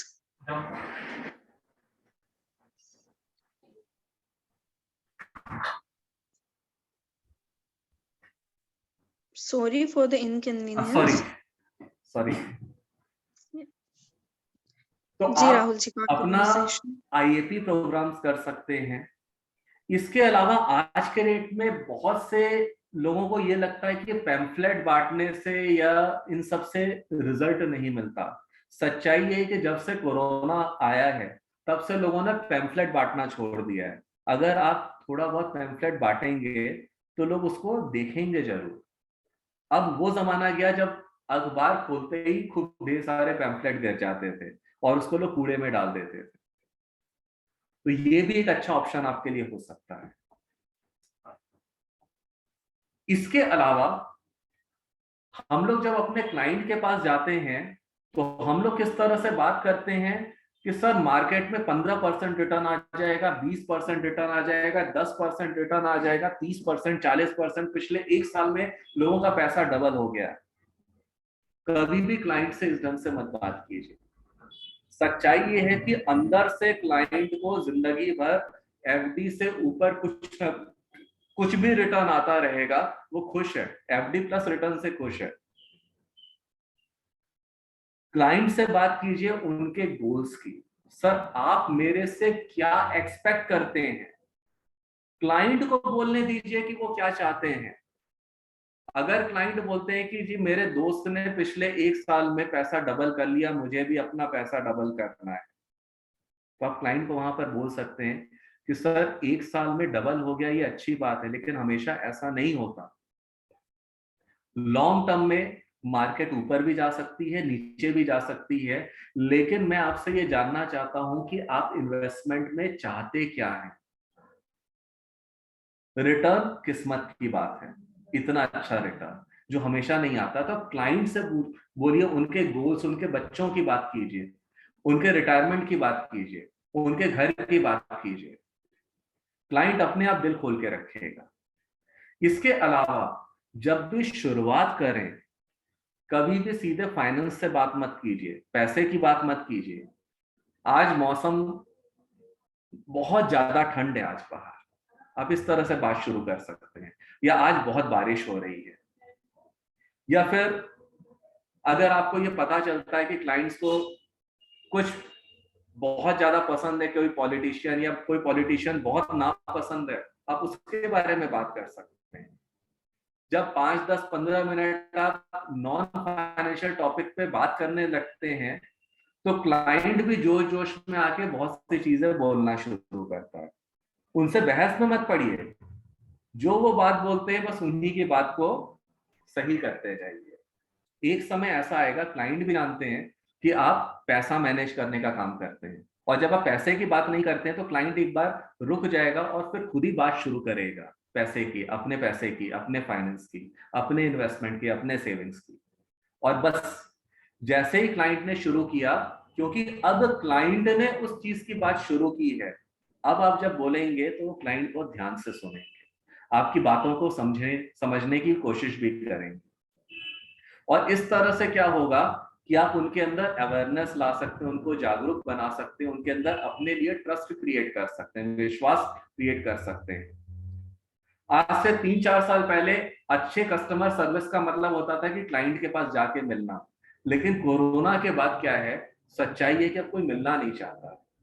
तो आज के डेट में अच्छे ग्रेट कस्टमर सर्विस का क्या मतलब हो गया कि आप क्लाइंट के पास जाएं या ना जाएं, लेकिन उनको सारी सर्विसेज ऑनलाइन मिलती रहे। ऑफलाइन में क्या है, मैं लोगों को बोलता था 3 लोगों से दिन में नहीं मिल सकते हैं। अगर आप पूरे महीने का अगर एवरेज निकालें तो 3 लोगों का नहीं आएगा, 2 लोगों का भी नहीं आएगा, आप 60 लोगों से महीने में नहीं मिल सकते हैं। लेकिन अगर आप सब चीजों को ऑनलाइन मैनेज करते हैं, सारे सर्विसेज ऑनलाइन रखते हैं, तो दिन भर में आप 10, 20, 30 लोगों से भी आप संबंध बना सकते हैं, उनके साथ आप मिल सकते हैं ऑनलाइन। आपको करना क्या है, फ्री ऑफ कॉस्ट जूम आता है, 1-to-1 मीटिंग के लिए अनलिमिटेड फ्री है। जूम हो गया, एनीडेस्क हो गया, बहुत से ऐसे टूल्स हैं, आप व्हाट्सएप पे आप उनसे बात कर सकते हैं। जूम तो बहुत अच्छा एक ऑप्शन है। सारी चीजें ऑनलाइन आप उनसे बातचीत कीजिए, क्लाइंट उससे बहुत खुश होगा। और रही बात कि क्लाइंट टेक्नोलॉजी की, सच्चाई ये है कि आज के डेट में जो लोग 3 साल पहले बोलते थे कि मोबाइल बेकार चीज है, आज वो भी मोबाइल चलाना सीख गए हैं। जूम पे बात कीजिए, कुछ नहीं है, आप व्हाट्सएप कॉल पे बात कीजिए। इस ढंग से आप नंबर ऑफ क्लाइंट्स के साथ आप ज्यादा डील कर सकते हैं। और फाइनली क्या है, एक मेरा अपना एक्सपीरियंस है, एक क्लाइंट ऑन एन एवरेज आपके जीवन में 5 नए क्लाइंट से और मिलाता है। जब क्लाइंट के साथ अच्छा संबंध है, उनको आपने अच्छी तरह से सर्विस दिया है, तो डेफिनेटली आने वाले समय में हर एक क्लाइंट 5 नए क्लाइंट्स को देगा। जो 5 नए क्लाइंट्स बने वो 5 और नए क्लाइंट्स को देंगे। हाँ, कई बार ऐसा होता है कि पुराने क्लाइंट्स हमें छोड़ के जाते हैं, लेकिन फिर नए क्लाइंट्स आते जाते हैं। इस तरह से आपके लाइफ में नंबर ऑफ क्लाइंट्स भी बढ़ते रहेंगे। हम लोगों को अपने लाइफ में जो सबसे इंपॉर्टेंट है वो नॉलेज गेन करना है। और हमारे बिजनेस में नॉलेज 5 तरह के होते हैं। ये 5 तरह के नॉलेज हमें बहुत जरूरी हैं। सबसे पहला है क्लाइंट रिलेशनशिप स्किल, क्लाइंट से किस तरह से आप अच्छा रिलेशन बना सकें। इसके लिए निवेश.com बहुत से प्रोग्राम्स करता है। बिजनेस को कैसे डेवलप किया जाए, निवेश का भी यही मकसद है कि आपका भी बिजनेस डेवलप हो और निवेश का भी बिजनेस डेवलप हो। रिसर्च यहां पर आपको फर्स्ट हैंड मिल जाएगी। इसके अलावा मनी मैनेजमेंट स्किल, ये चीज आपको खुद सीखना पड़ेगा। जहां पर से भी सीखने को मिल जाए अच्छा है। जो आज भी मैं आपको जो प्रोग्राम जो हम लोग कंडक्ट कर रहे हैं वो भी एक्चुअल में मनी मैनेजमेंट स्किल ही है। इसके अलावा इंटरपर्सनल कम्युनिकेशन बहुत ज्यादा इंपॉर्टेंट है। जो आप मुंह से बोलते हैं वो इतना इंपॉर्टेंट है, जो आप मुंह से नहीं बोलते हैं वो इतना इंपॉर्टेंट है, और जो आप किसी भी तरह से कम्युनिकेट नहीं करते हैं लेकिन बस आप क्लाइंट से सुनते हैं वो इतना इंपॉर्टेंट होता है। तो इस चीज को भी आपको खुद ब खुद सीखना पड़ेगा, ये कोई नहीं सिखाएगा। जब आप सुनना शुरू करते हैं और सामने वाला व्यक्ति बोल चुका होता है, पूरा बोल चुका होता है, तब वो एक्सपेक्ट करता है कि अब आप कुछ बोलें, अब आप कुछ बोलें। और वही समय होता है क्लाइंट के साथ डील करने का। अब एक सवाल है कि हम अपने एएम को कैसे करके इंक्रीज कर सकते हैं। हम अपने एएम को कैसे करके इंक्रीज कर सकते हैं। सबसे पहली चीज मैं ये चीज बोलूंगा, म्यूचुअल फंड सही है। इसका मतलब ये नहीं होता कि बाकी सारे फाइनेंशियल प्रोडक्ट खराब हैं। बाकी सारे फाइनेंशियल प्रोडक्ट भी बहुत अच्छे हैं। आपको अपने क्लाइंट को सब कुछ देना है म्यूचुअल फंड के अलावा। म्यूचुअल फंड के अलावा क्या क्या चीजें अपने क्लाइंट्स को दे सकते हैं, वैसे तो बहुत सी चीजें हैं। आप लाइफ इंश्योरेंस दे सकते हैं, आप जनरल इंश्योरेंस दे सकते हैं, जनरल इंश्योरेंस में हेल्थ कवर दे सकते हैं क्लाइंट को। हो सकता है थर्ड फेज आने वाला हो तो कोरोना कवच पॉलिसी दे सकते हैं, पर्सनल एक्सीडेंट पॉलिसी दे सकते हैं, उनके घर का इंश्योरेंस दे सकते हैं, उनके गाड़ियों का इंश्योरेंस दे सकते हैं, उनके दुकान का इंश्योरेंस दे सकते हैं। चीजें बहुत लंबी है लिस्ट। इसके अलावा बहुत से लोग हैं जो कहते हैं नहीं नहीं नहीं इक्विटी नहीं मुझे पसंद है, मुझे रिस्क नहीं लेना, मुझे शेयर मार्केट से डर लगता है, मुझे म्यूचुअल फंड से डर लगता है, सर उनको आरबीआई फ्लोटिंग रेट बॉन्ड दीजिए। भारत सरकार आज के डेट में 7.15% आपको रिटर्न दे रही है, ये छोटी रकम नहीं है। गोल्ड में इन्वेस्ट कीजिए, सोवरेन गोल्ड बॉन्ड। अगर आपने प्रॉपर्टी सेल किया है तो 50 लाख रुपए तक आप 54 EC कैपिटल गेन बॉन्ड्स तक में लगा के आप अपना टैक्स बचा सकते हैं। इसके अलावा बहुत अच्छी अच्छी कंपनियां हैं भारत में, गवर्नमेंट की भी हैं, प्राइवेट सेक्टर में भी हैं, जिनकी रेटिंग बहुत अच्छी है। आप उनके फिक्स डिपॉजिट को आप अपने क्लाइंट्स को दे सकते हैं। इसके अलावा पीयर टू पीयर लैंडिंग, इसके ऊपर भी काफी आप लोगों के सेमिनार्स होते हैं, कॉन कॉल्स होते हैं, और ये मैं कहता हूं यह भविष्य का इन्वेस्टमेंट है। अभी तो पीयर टू पीयर लैंडिंग को स्टार्ट हुए ही 2-3 साल हुए हैं, अभी तो बहुत लंबा जाना है, और यहाँ पर आप बहुत अच्छा रिटर्न कमा सकते हैं, आप भी कमा सकते हैं और आपका क्लाइंट भी कमा सकता है। इसके अलावा लोग इसको इग्नोर करते हैं, नेशनल पेंशन स्कीम। मैं कहता हूं ये बहुत अच्छी चीज है, कम कमाएंगे, ना के बराबर आप कमाएंगे। आज एक 30 साल का व्यक्ति है आपके साथ जुड़ गया, वो 60 साल तक आपके साथ जुड़ा रहेगा। बहुत कम कमाएंगे, हर साल कमाएंगे देखिए। और जब 60 साल में उस क्लाइंट का एक बहुत बड़ा सा कॉर्पस, रिटायरमेंट कॉर्पस क्रिएट होगा, तो जब वो अपना एन्युटी प्लान खरीदेंगे तब आपको बहुत ढेर सारा कमीशन मिलेगा। तो नेशनल पेंशन स्कीम को कभी इग्नोर मत कीजिए कि इसमें कमाई नहीं है, इसमें तो हमें फ्री में सर्विस प्रोवाइड करना पड़ता है। सर ये बहुत बड़ा आपका बिजनेस बन सकता है, और एक बार इसके लिए आपका क्लाइंट आ गया, वो 30-40 साल के लिए क्लाइंट बनेगा। बहुत लंबा आपके साथ चलने वाला है वो क्लाइंट।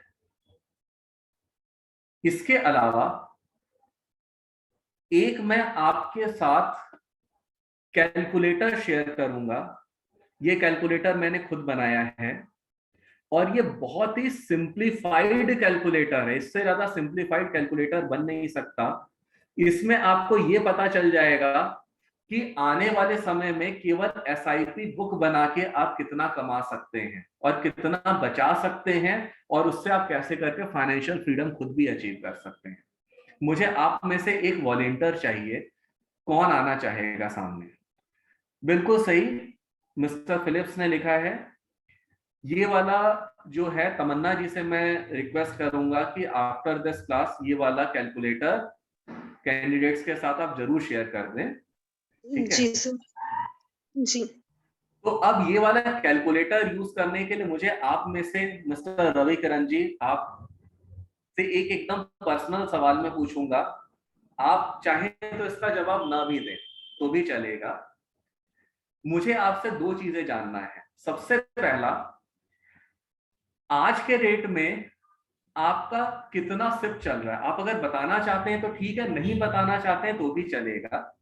मैं कोई अपने तरफ से कोई फिगर में डाल दूंगा। आज के डेट में आपका टोटल कितना सिप है? बहुत बढ़िया, 35,000। बहुत बढ़िया, 35,000। सर आप मुझे बताइए, हर महीने आप कितना एसआईपी कर सकते हैं? आप टारगेट बना सकते हैं। देखिए क्या होता है, कुछ पुराने एसआईपी बंद भी होंगे, नए एसआईपी भी शुरू होंगे, तो ओवरऑल प्लस माइनस करके हर महीने आप कितना टारगेट ले सकते हैं कि मुझे हर महीने इतना फ्रेश एसआईपी करना है। बहुत बढ़िया, 5,000। तो मैंने केवल 2 चीज डाला। एक डाला करंट एसआईपी जो आपका चल रहा है अभी क्लाइंट्स का, और कितना फ्रेश एसआईपी आप कर सकते हैं, 5,000 रुपए। सर आप मुझे बताइए, जिस स्कीम में आप अपना पैसा लगाते हैं क्लाइंट का, लॉन्ग टर्म में लगभग कितना रिटर्न आ जाएगा? लॉन्ग टर्म में कितना रिटर्न आ जाएगा? 12% ले लेते हैं, ठीक है? आप यहाँ पे 15% भी लिख सकते हैं, ये आपके ऊपर। ये 4 ग्रीन कलर के बॉक्स हैं, इसमें आप जो चाहे वो चीज डाल सकते हैं।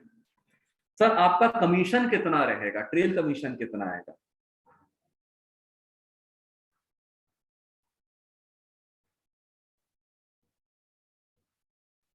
0.75%।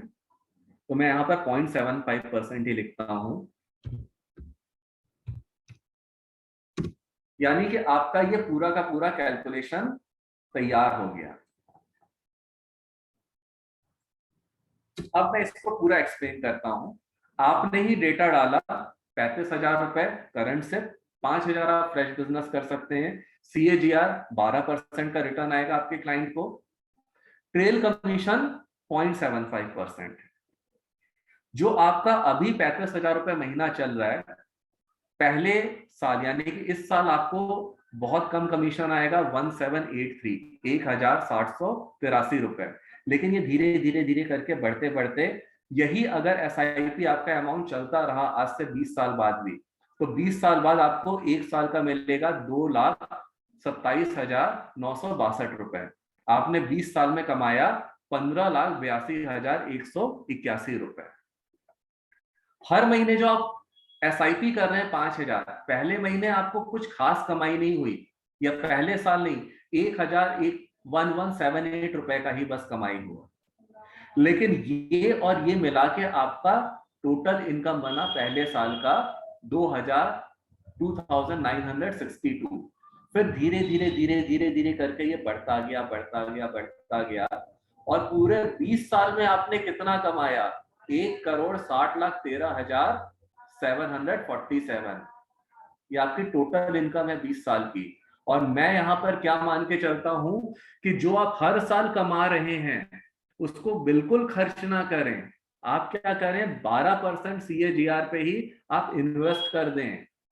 आप यही पैसा जो आते जा रहा है इसको इन्वेस्ट करते जाइए। 20 साल में आपका 2,76,70,322 रुपए बन गया। इस तरह से आप फाइनेंशियल फ्रीडम अचीव कर सकते हैं।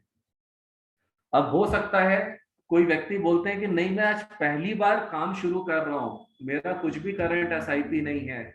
सर कोई बात नहीं है, आपका कोई SIP नहीं है, मैं मान के चलता हूं केवल आप हर महीने 5,000 रुपए SIP फ्रेश कर रहे हैं, तो भी आपका आने वाले 20 सालों में 1,44,00,000 रुपए आप कमाएंगे।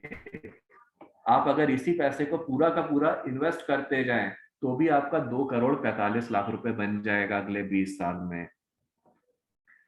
ऑन एन एवरेज अगर कोई पुराना डिस्ट्रीब्यूटर है, हो सकता है उनका 5 लाख रुपए महीना SIP अभी जा रहा। जो व्यक्ति, एक रफ कैलकुलेशन लिया जाता है, अगर 5 लाख है तो वो व्यक्ति 50,000 रुपए भी कर सकता है हर महीने फ्रेश SIP। तो यहां पर उनका कितना हो गया, 20 साल में अगर उसी इनकम को वो इन्वेस्ट करते गए तो उनका बन गया 29,12,965 रुपए।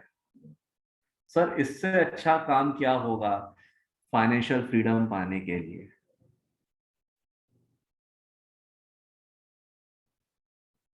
आप कहते हैं कोई बात नहीं, मैं आज रिटायरमेंट ले रहा हूं, मेरा केवल 5 लाख रुपए का SIP चल रहा है, इसी को मैं आगे चलने दूंगा, आज से सारा काम बंद।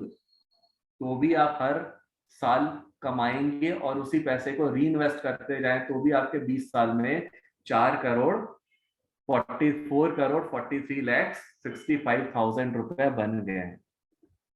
सर इससे अच्छा क्या होगा? और ये वाला कैलकुलेटर आपके लिए है, जैसे चाहे वैसे आप यूज करें। आज के लिए मैं उम्मीद करता हूं कि आज के दिन में कुछ ना कुछ आपके लाइफ में पॉजिटिव इंप्रूवमेंट हुआ होगा। मेरा इतना ही था आज के लिए। कल मैं आपको एक्सेल में कैलकुलेशन करना सिखाऊंगा। कल के लिए आपको कुछ तैयारी करना है। कल आप लोग क्या करेंगे, अपना लैपटॉप या डेस्कटॉप, अभी क्लास कंप्लीट नहीं हुआ, अभी हमारे पास आधे घंटे का और समय है। कल क्या करेंगे हम लोग, इसी समय 4 बजे आपका सेशन शुरू होगा। कल मैं फाइनेंशियल कैलकुलेशंस करना सिखाऊंगा। आप अपने क्लाइंट के पास जाते हैं, क्लाइंट आपसे तरह तरह के सवाल पूछते हैं कि इतने साल बाद मेरा पैसा कितना हो जाएगा, मुझे इतने पैसे की जरूरत है, तो मुझे कितना SIP करना है। इस तरह से उनके दुनिया भर के सवाल होते हैं। आप कैसे करके क्लाइंट के सामने बैठे बैठे अपना लैपटॉप, डेस्कटॉप या अपने इवन मोबाइल से क्लाइंट का सारा फाइनेंशियल प्लानिंग सारा फाइनेंशियल कैलकुलेशन करके दे सकते हैं। किसी भी तरह का सिचुएशन हो आप उसे सॉल्व कर लेंगे। तो कल हम लोग financial planning mathematics in Excel सीखेंगे। इसके अलावा आपको कल के लिए कुछ तैयारी करनी है। कल आप लोग क्लास करेंगे अपने मोबाइल पे, जो भी आपका जूम होगा वो मोबाइल पे चलेगा, और साथ में अपने साथ डेस्कटॉप या लैपटॉप आप रखिए, जिसमें कि हम लोग माइक्रोसॉफ्ट एक्सेल चलाना सीखेंगे। और मैं आपको गारंटी दे रहा हूं, कल के बाद आप ये नहीं बोल सकते हैं कि मुझे कुछ अधूरापन लगता है। मैं क्लाइंट के पास जाता हूं, मेरे पास सारे औजार नहीं है, आपके पास सारे औजार होंगे। कुछ नहीं, आज के डेट में सबके पास मोबाइल होता है, आप केवल उस मोबाइल को यूज करके आप क्लाइंट का पूरा प्लानिंग कर सकते हैं। आपके मन में बहुत से सवाल होंगे, आप पूछ सकते हैं। अगर आपको शुक्रिया राहुल जी। हाँ जी, मैं सभी से अनुरोध करूंगी, अपने सभी पार्टिसिपेंट से अनुरोध करूंगी कि वो एक एक करके अपने क्वेश्चंस टाइप कर सकते हैं या अपना हैंड रेज कर सकते हैं। हैंड रेस कर सकते हैं, और इसके अलावा आप चाहें फिर अनम्यूट करके बात भी कर सकते हैं। जी सही बोल रहा हूँ नमन्ना जी? हाँ जी, हाँ जी, जी राहुल अनम्यूट जी। करके भी आप बात कर सकते हैं, आपको जैसे भी कंफर्टेबल हो। आप लोगों का मैं यहाँ पर देख पा रहा हूँ, बहुत अच्छा आज का है। जैसे आरएस जी ने लिखा है, sir if SIP book currently is 1.5 lakhs, sir यहाँ पर डाल दीजिए 1,50,000। 1.5 लाख का आप SIP है, और आपने कोई भी आज के बाद काम नहीं किया, तो भी देखिए आपके पास आज से 20 साल बाद आपका टोटल 1,33,00,000 रुपए का इन्वेस्टमेंट रहेगा। आरएस जी ने लिखा है, wonderful session sir, thank you sir. Sameer Grover ji ने लिखा है, great knowledge, thank you sir. Devashish ji ने लिखा है, sir from Excel you share the 5K fresh SIP is for every month addition. बिल्कुल, आप चाहें तो कुछ मत, आपके पास आज आप फ्रेशर हैं, आप ये मान के चलिए आप केवल हर महीने 5,000 का ही SIP कीजिए, राहुल तो जी, भी यहाँ आप पे दो मैं करोड़ आपको पैंतालीस इंटरप्ट करना चाहूंगी। हम्म। अभी हम केवल आप अपना सवाल टाइप करके पूछ सकते हैं, तो जिन जिन पार्टिसिपेंट्स ने अपना हैंड रेज किया है मैं उनसे अनुरोध करूंगी कि वो कृपया करके अपना क्वेश्चन टाइप हाँ जी, कीजिए। हाँ ठीक है, यहाँ पर आप टाइप हाँ जी, कीजिए। हाँ जी। एक सवाल है, हाँ सर, शरद जी, कल बिल्कुल हम लोग एक्सेल शीट के, sir you asked me how much is my SIP, I said 35, that was my personal SIP। Very good sir, यानी कि फिर तो आप बहुत ज्यादा आगे बढ़ जाएंगे। फिर यहाँ पर आप ये देखिएगा कि आपका AUM कितना है। अगर आज आपका 35,000 का SIP है, तो आप केवल उसको भी यहाँ पर आप कैलकुलेट कर सकते हैं। यहाँ पर आप केवल 35,000 का SIP कर रहे हैं, हर महीने आपका जा रहा। आप अगले आने वाले सालों में कुछ भी नहीं बढ़ाते हैं, तो भी आपका यही 45,000 रुपए जो है, करते करते एक समय ऐसा आएगा 3,21,21,00,000 बन जाएगा, 3,21,00,000 बन जाएगा। तो ये भी बहुत अच्छा है। आगे सवाल है, मैं एक एक करके,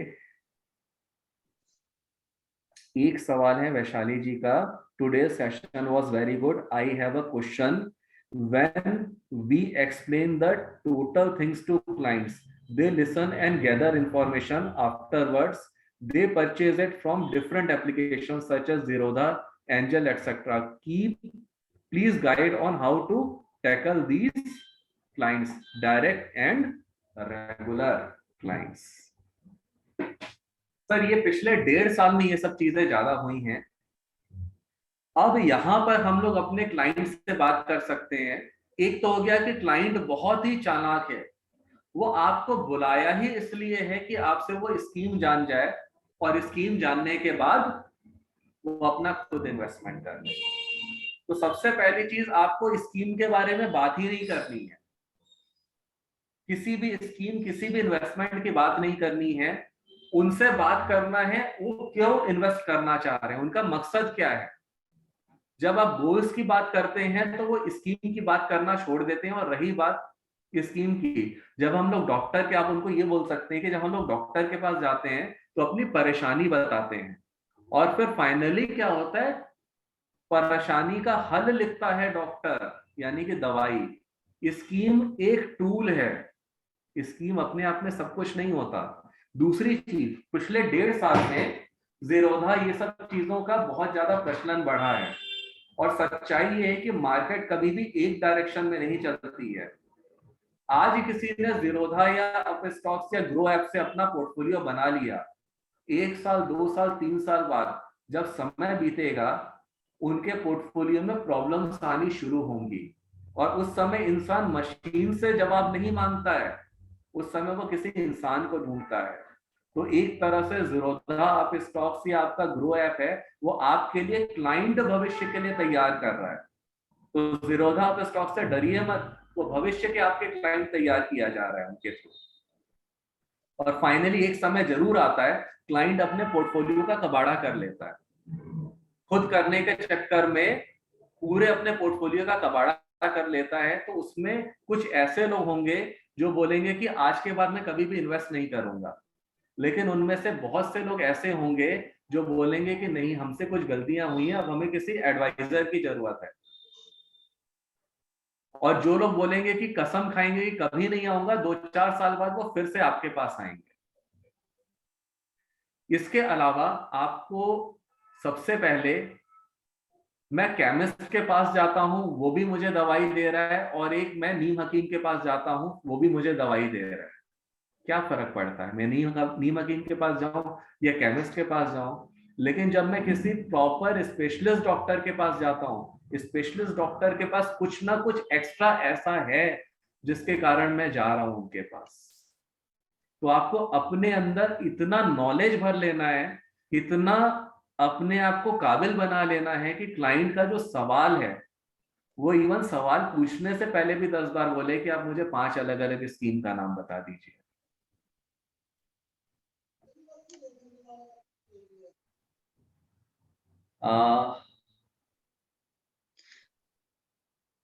Sir, we will wait for your sessions tomorrow, sir. Thank you.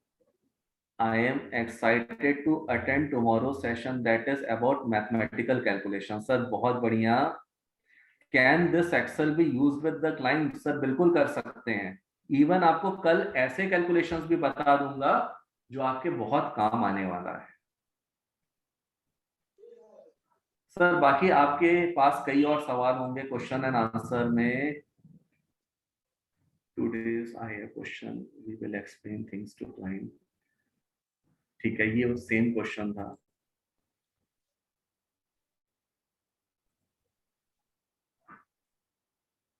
Sir, और आपके मन में जो भी सवाल है आप पूछते जाइए। आज हमारे पास समय है तो उसका सदुपयोग किया जाए, क्योंकि कल मेरे अलावा और लोग भी होंगे, तो उस समय शायद मैं इतना टाइम नहीं दे पाऊंगा।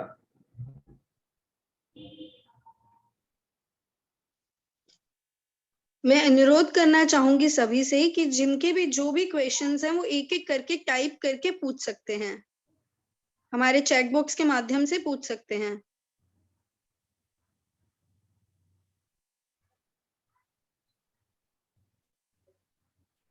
Every mutual fund will not have a direct fund along with it.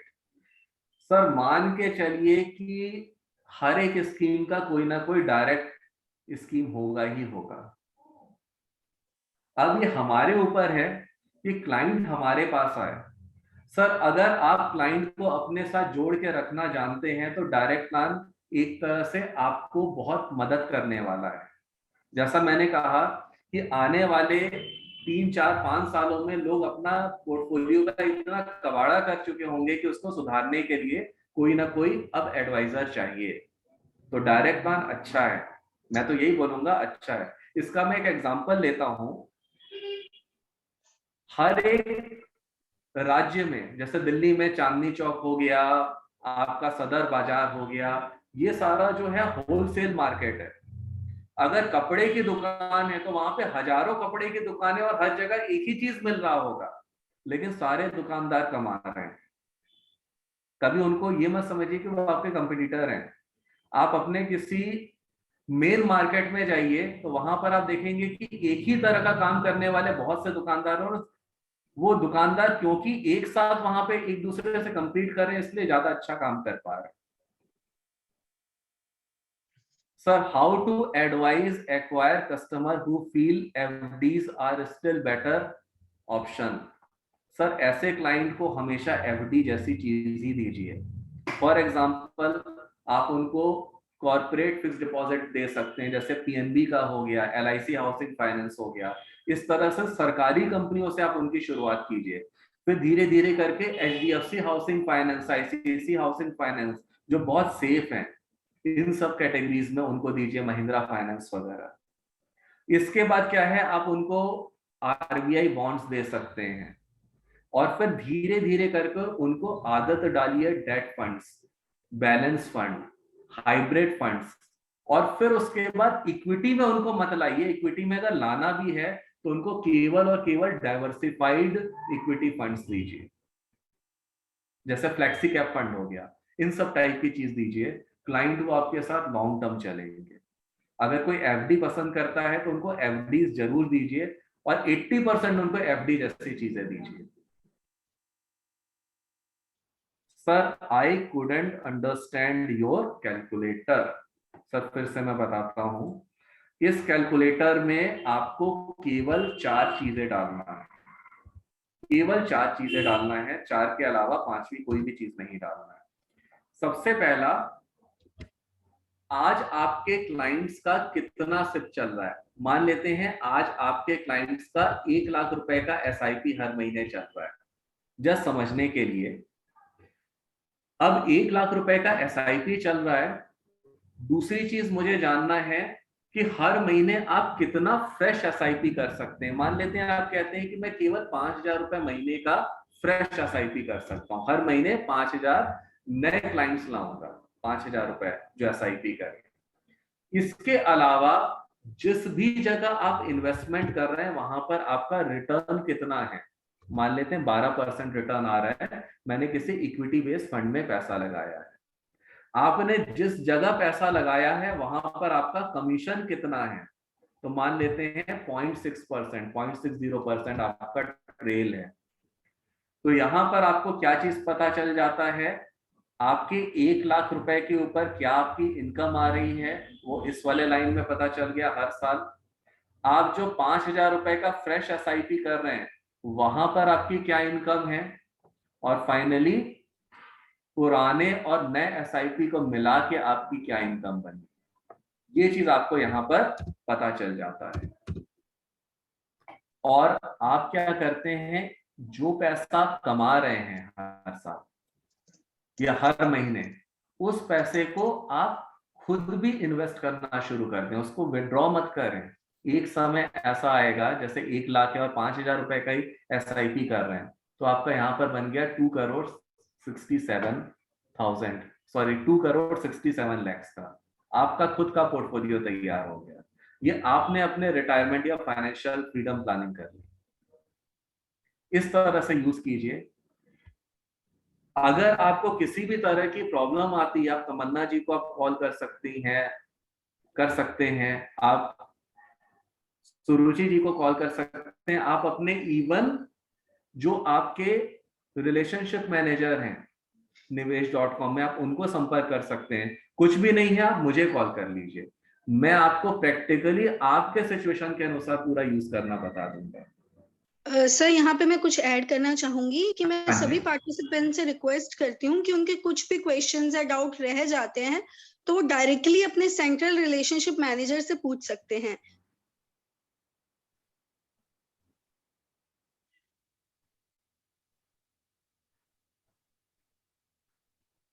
Ajay ji, आपका जो सवाल है मैं समझ गया हूं। जब आपके पास ये वाला कैलकुलेटर आपके हाथ में आएगा तब आपको अपने आप क्लियर हो जाएगा कि इसमें क्या क्या खूबियां हैं। म्यूचुअल फंड और इंश्योरेंस का कॉम्बो कैसे करें। सर ये भी एक बहुत बड़ा आर्ट है। मैं कुछ ऐसे म्यूचुअल फंड डिस्ट्रीब्यूटर्स को जानता हूं जिनका बहुत बड़ा एयूएम है म्यूचुअल फंड में, और इंश्योरेंस में तो वो हर साल ना जाने कितनी बार फॉरेन ट्रिप लगा के आते हैं, और वो कॉम्बिनेशन में ही बेचते हैं, म्यूचुअल फंड को भी और इंश्योरेंस को भी। तो इसके ऊपर भी जो आपके इंश्योरेंस डिपार्टमेंट है, क्योंकि निवेश.com में इंश्योरेंस का भी एक डिवीजन है, आप उनसे इस तरह के बहुत से कॉम्बिनेशंस पूछ सकते हैं, उनको खुशी होगी आपको इस तरह के कॉम्बिनेशन बताने में। सर हमारे क्वेश्चन एंड आंसर बॉक्स में शैलाश जी का 2 बार क्वेश्चन आ चुका है। वो है कि म्यूचुअल फंड और एफडी में अंतर कैसे बताएं कस्टमर को। बिल्कुल कृपया बिल्कुल प्लीज इसका बिल्कुल, आंसर दीजिए। ये काफी अच्छा सवाल है। Apart from mutual fund other products like NPS, इसको मैं बाद में करता हूँ। जी अब आ जाते हैं म्यूचुअल फंड और एफडी। सर म्यूचुअल फंड जो है वो अपने आप में कोई इन्वेस्टमेंट नहीं होता है, वो एक जरिया है, एक इनडायरेक्ट वे है इन्वेस्टमेंट करने का। आप कहते हैं कि मुझे एफडी में करना है, बॉन्ड में करना है, तो ऐसे म्यूचुअल फंड है जो पैसा एफडीज और बॉन्ड्स में भी लगाते हैं। तो म्यूचुअल फंड को कंपेयर नहीं करना है। म्यूचुअल फंड को आप यूं समझ लीजिए कि एक ऐसा पोर्टफोलियो है या एक ऐसा बास्केट है जहां पर आपको एफडी भी मिल जाता है, शेयर भी मिल जाता है, बॉन्ड्स भी मिल जाता है, गोल्ड भी मिल जाता है, और आने वाले समय में सिल्वर भी मिल जाएगा। सारी चीजें आपको मिल जाएगा। बाकी ये एक ऐसा सवाल है, मैं एक बार आपके सवाल को गहराई से समझना चाहूंगा, तो आप तमन्ना जी से कांटेक्ट कर सकते हैं, वो मेरे से बात करवा देंगी, और मैं इसको फिर पूरे डिटेल में आपके पर्सनल लेवल पे मैं इसको सॉल्व करना चाहूंगा। सर एक अवनीश जी का भी एक क्वेश्चन है कि number of clients is more important और वैल्यूड क्लाइंट्स। मैं सर रिपीट दोनों करना चीजें चाहूंगी। इंपॉर्टेंट है। हाँ, यहाँ पर मैं बोलूंगा दोनों चीजें बहुत इंपॉर्टेंट है, नंबर ऑफ क्लाइंट्स भी बहुत इंपॉर्टेंट है, और क्वालिटी ऑफ क्लाइंट भी बहुत ज्यादा इंपॉर्टेंट है। मैं ये इसलिए बोल रहा हूं क्योंकि स्टार्टिंग में आपके लिए नंबर्स बहुत ज्यादा इंपॉर्टेंट है, क्योंकि कई बार क्या होता है कि आज आपके साथ जो क्लाइंट है केवल 1,000 रुपए महीने का एसआईपी कर रहा है, आपको नहीं मालूम कि किस दिन वो 1,000 रुपए से 10,000 पहुंचेगा, और 10,000 से 1 लाख पहुंचेगा, और ये भी नहीं पता चलेगा कि कुछ सालों बाद आप उसका 2-3 करोड़ का पोर्टफोलियो मैनेज कर रहे हैं। तो दोनों चीजें इंपॉर्टेंट है। स्टार्टिंग में मैं बोलूंगा नंबर ऑफ क्लाइंट्स बहुत इंपॉर्टेंट है, लेकिन एक समय ऐसा आ जाए आपके जीवन में कि अब आप नंबर्स को नहीं संभाल सकते हैं, तब वहां पर से आपको क्वालिटी ऑफ क्लाइंट बहुत ज्यादा इंपॉर्टेंट हो जाता है। स्टार्टिंग में आप नंबर ऑफ क्लाइंट्स की तरफ ध्यान दीजिए, साथ साथ क्वालिटी ऑफ क्लाइंट को इंप्रूव करने की कोशिश कीजिए, और समय के साथ ऐसा हो जाएगा कि आपके पास काफी नंबर ऑफ क्लाइंट्स हो जाएंगे, उसमें अपने आप क्वालिटी निकल के आएगा, जो आपके क्वालिटी क्लाइंट्स होंगे। सर एक एसके जी का क्वेश्चन है, sir I am quite new to this field, if any client ask me about schemes and funds, what should I do, how to gain knowledge about these schemes sir. Sir सबसे पहले knowledge gain करने के लिए मैं बोलूंगा जो India में आज तक बेस्ट बुक मैं मानता हूं म्यूचुअल फंड के ऊपर, तो आप जब म्यूचुअल फंड का एग्जाम दिए थे तो वो एग्जामिनेशन बुक था NISM 5A। इस बुक को आप डाउनलोड कीजिए, और आजकल क्या है, हर 6 महीने में ये किताब रिवाइज हो जाती है। जब आपने NISM का एग्जाम बुक किया था, जिस लॉगिन से आपने बुक किया था और जहां पर से आपने एडमिट कार्ड डाउनलोड किया था, उसी के बगल में आप वर्कबुक भी डाउनलोड कर सकते हैं, डाउनलोड होगी। आप उस लेटेस्ट बुक को डाउनलोड कीजिए, उस किताब को पढ़िए, उससे अच्छी किताब नहीं है म्यूचुअल फंड के बारे में जानने के लिए। दूसरी चीज मैं बोलूंगा, जितना ज्यादा आप कॉन कॉल वेबिनार्स अटेंड कर सकते हैं आज के रेट में, उतना ज्यादा कीजिए। इसके अलावा नॉलेज गेन करने के लिए बहुत से वेबसाइट्स भी हैं जहां पर जाके आप म्यूचुअल फंड रिलेटेड नॉलेज आप गेन कर सकते हैं, इंक्लूडिंग निवेश.com। इसके अलावा अगर स्टार्टिंग में क्लाइंट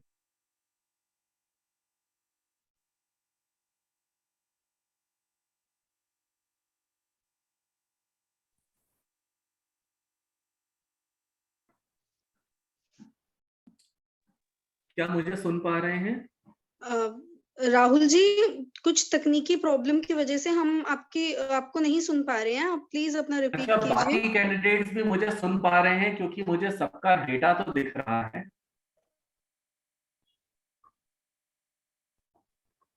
जस्ट चैट बॉक्स में आप यस लिख के बताइए क्या आप मुझे सुन पा रहे हैं।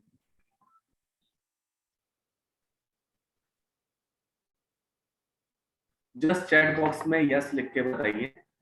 सर, बीच में दिक्कत आ गई थी, अब हम आपको सुन पा रहे हैं सर। ठीक है। यस सर, तो प्लीज आप एक बार रिपीट कर दीजिएगा जो आपने लास्ट 2-3 मिनट में बताया है हमारे पार्टनर्स को। बिल्कुल, मैं पूरा फिर से बता रहा हूँ। जी।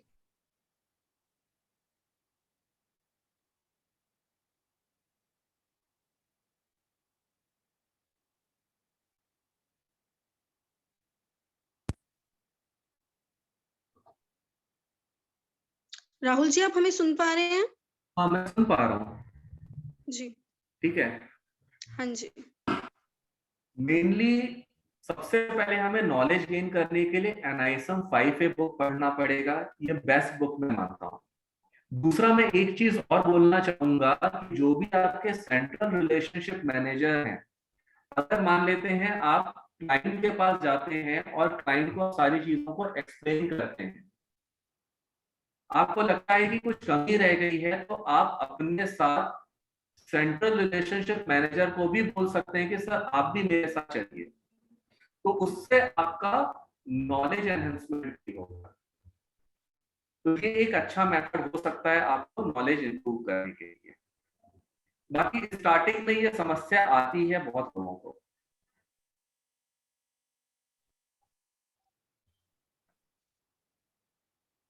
बाकी कोई और मन में सवाल है तो आप पूछ सकते हैं।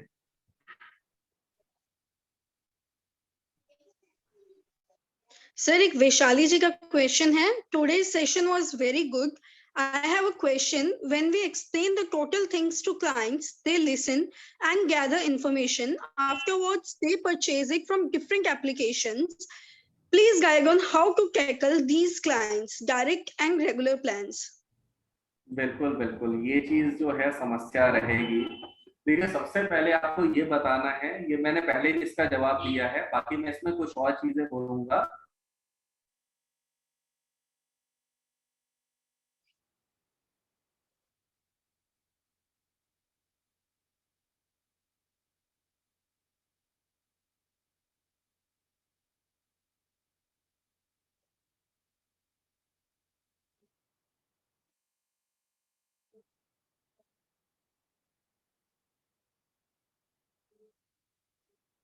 राहुल जी, आप हमें सुन पा रहे हैं?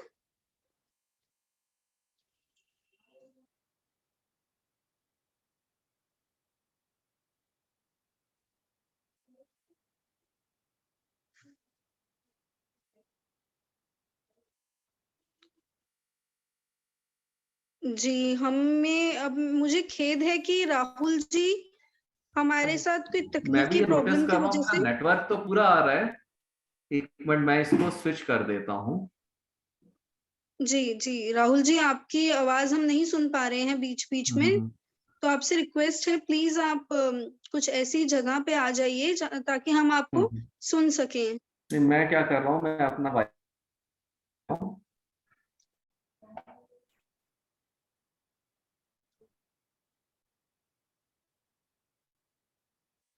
राहुल जी, कुछ सिग्नल्स की प्रॉब्लम की वजह से लास्ट 5 से 6 मिनट्स के बीच से आपकी आवाज बहुत ज्यादा कट के आ रही है और बीच में आनी बंद हो जा रही है।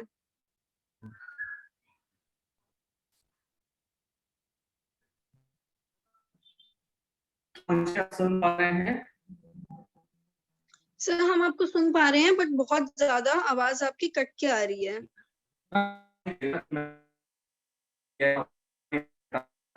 कर रहे हैं मेन होगी नेटवर्क में, लेकिन अब नहीं आएगी। क्या मेरी आवाज क्लियर है?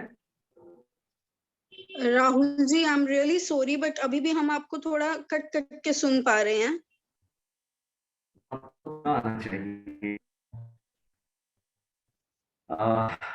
आपकी आवाज मुझे एकदम साफ आ रही है और नेटवर्क भी नहीं जा रहा है।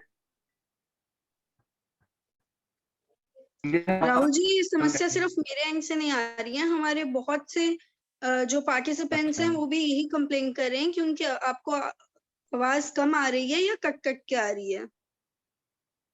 आवाज अब सही है? बस यस या नो लिख के आप मुझे प्लीज बताइए, मैं रिक्वेस्ट करूंगा। आप मुझे सुन पा रहे हैं? राहुल जी, फिर से वही प्रॉब्लम आ रही है कि आपको सुन नहीं पा रहे हैं। So voice is breaking in between. मुझे एकदम क्लियर आवाज आ रही है आपकी, एकदम साफ आवाज आ रही है। मैं सभी पार्टिसिपेंट से माफी मांगना चाहूंगी, एक टेक्निकल प्रॉब्लम की वजह से ऐसा हो रहा है।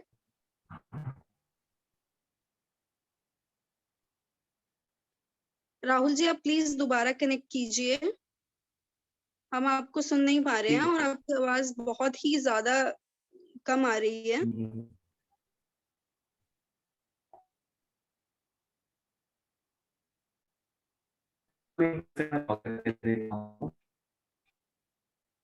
राहुल जी, आप हमें जो भी बोलना चाह रहे हैं, मैं आपसे रिक्वेस्ट करूंगी कि आप एक बारी टाइप करके हमें बता दीजिए, क्योंकि आपकी आवाज बहुत ही कम आ रही है।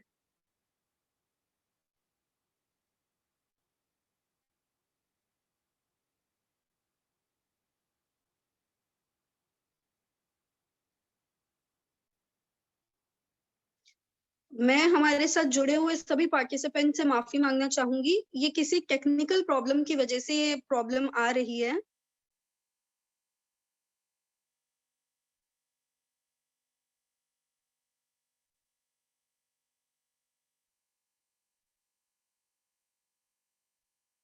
मैं आपसे रिक्वेस्ट करूंगी, जब तक राहुल जी हमारे साथ दोबारा कनेक्ट करते हैं, प्लीज आप हमारे साथ लाइन पे बने रहिए।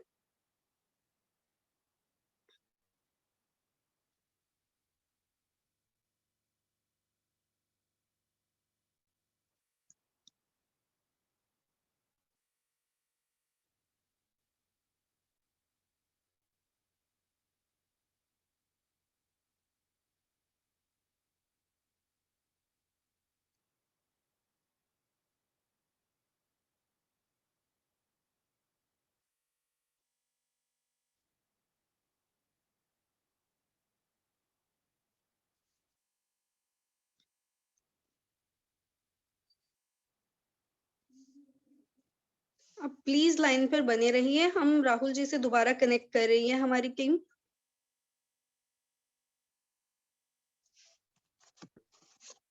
मेरी आवाज अब एकदम आ रही है? क्या मेरी आवाज साफ राहुल जी, आ रही है? हम सेम प्रॉब्लम फिर से फेस कर रहे हैं, आपकी आवाज बहुत ही कम आ रही है सर। मैम अभी तो एकदम सही है, सारी चीज एकदम सही दिख रही है मुझे, नेटवर्क भी बहुत जी अच्छा सर, आ जी रहा है। सर, जी सर, बोलिए हाँ सर, आप प्लीज बोलिए। हाँ, it's fine now sir, please. ठीक है। जी।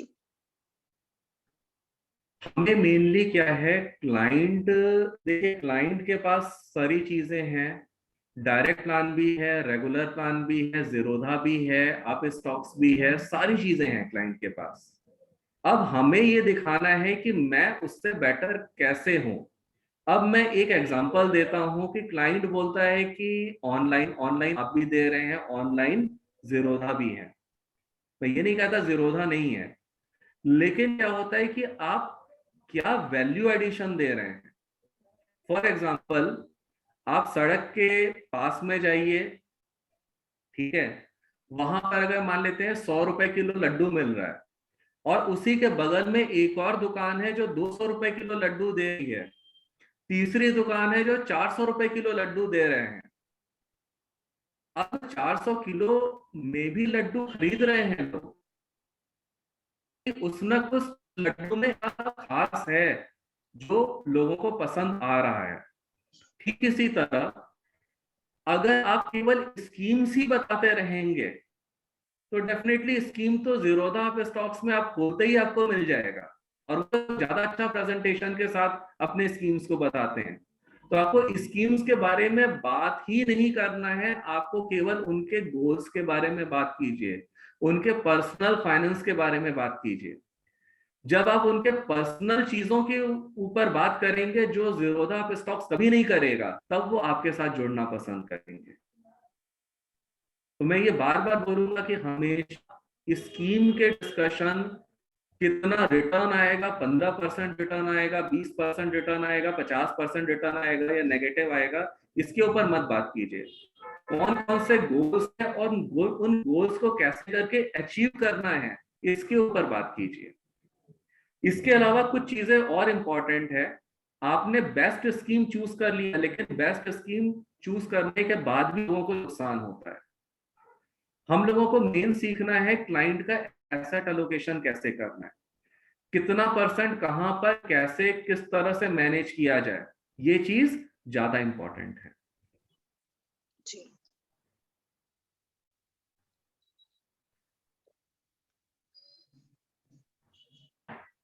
और कोई मन में सवाल है तो पूछ सकते हैं।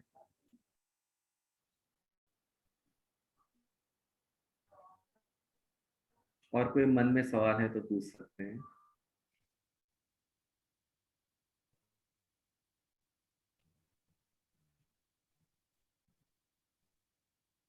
मैं एक बार फिर से रिपीट करना चाहूंगी, जिन पार्टिसिपेंट्स को हमारे साथ क्वेश्चन पूछने हैं वो प्लीज अपने क्वेश्चन टाइप करके हमें भेज सकते हैं।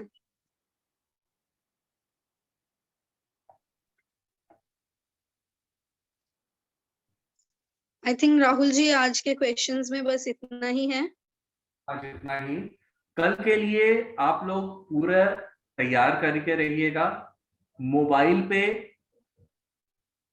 जूम कॉल अटेंड कीजिएगा और लैपटॉप पर कल। राहुल जी मैं क्षमा चाहूंगी पर अभी भी आपकी आवाज सुनने में हमें काफी ज्यादा प्रॉब्लम हो रही है।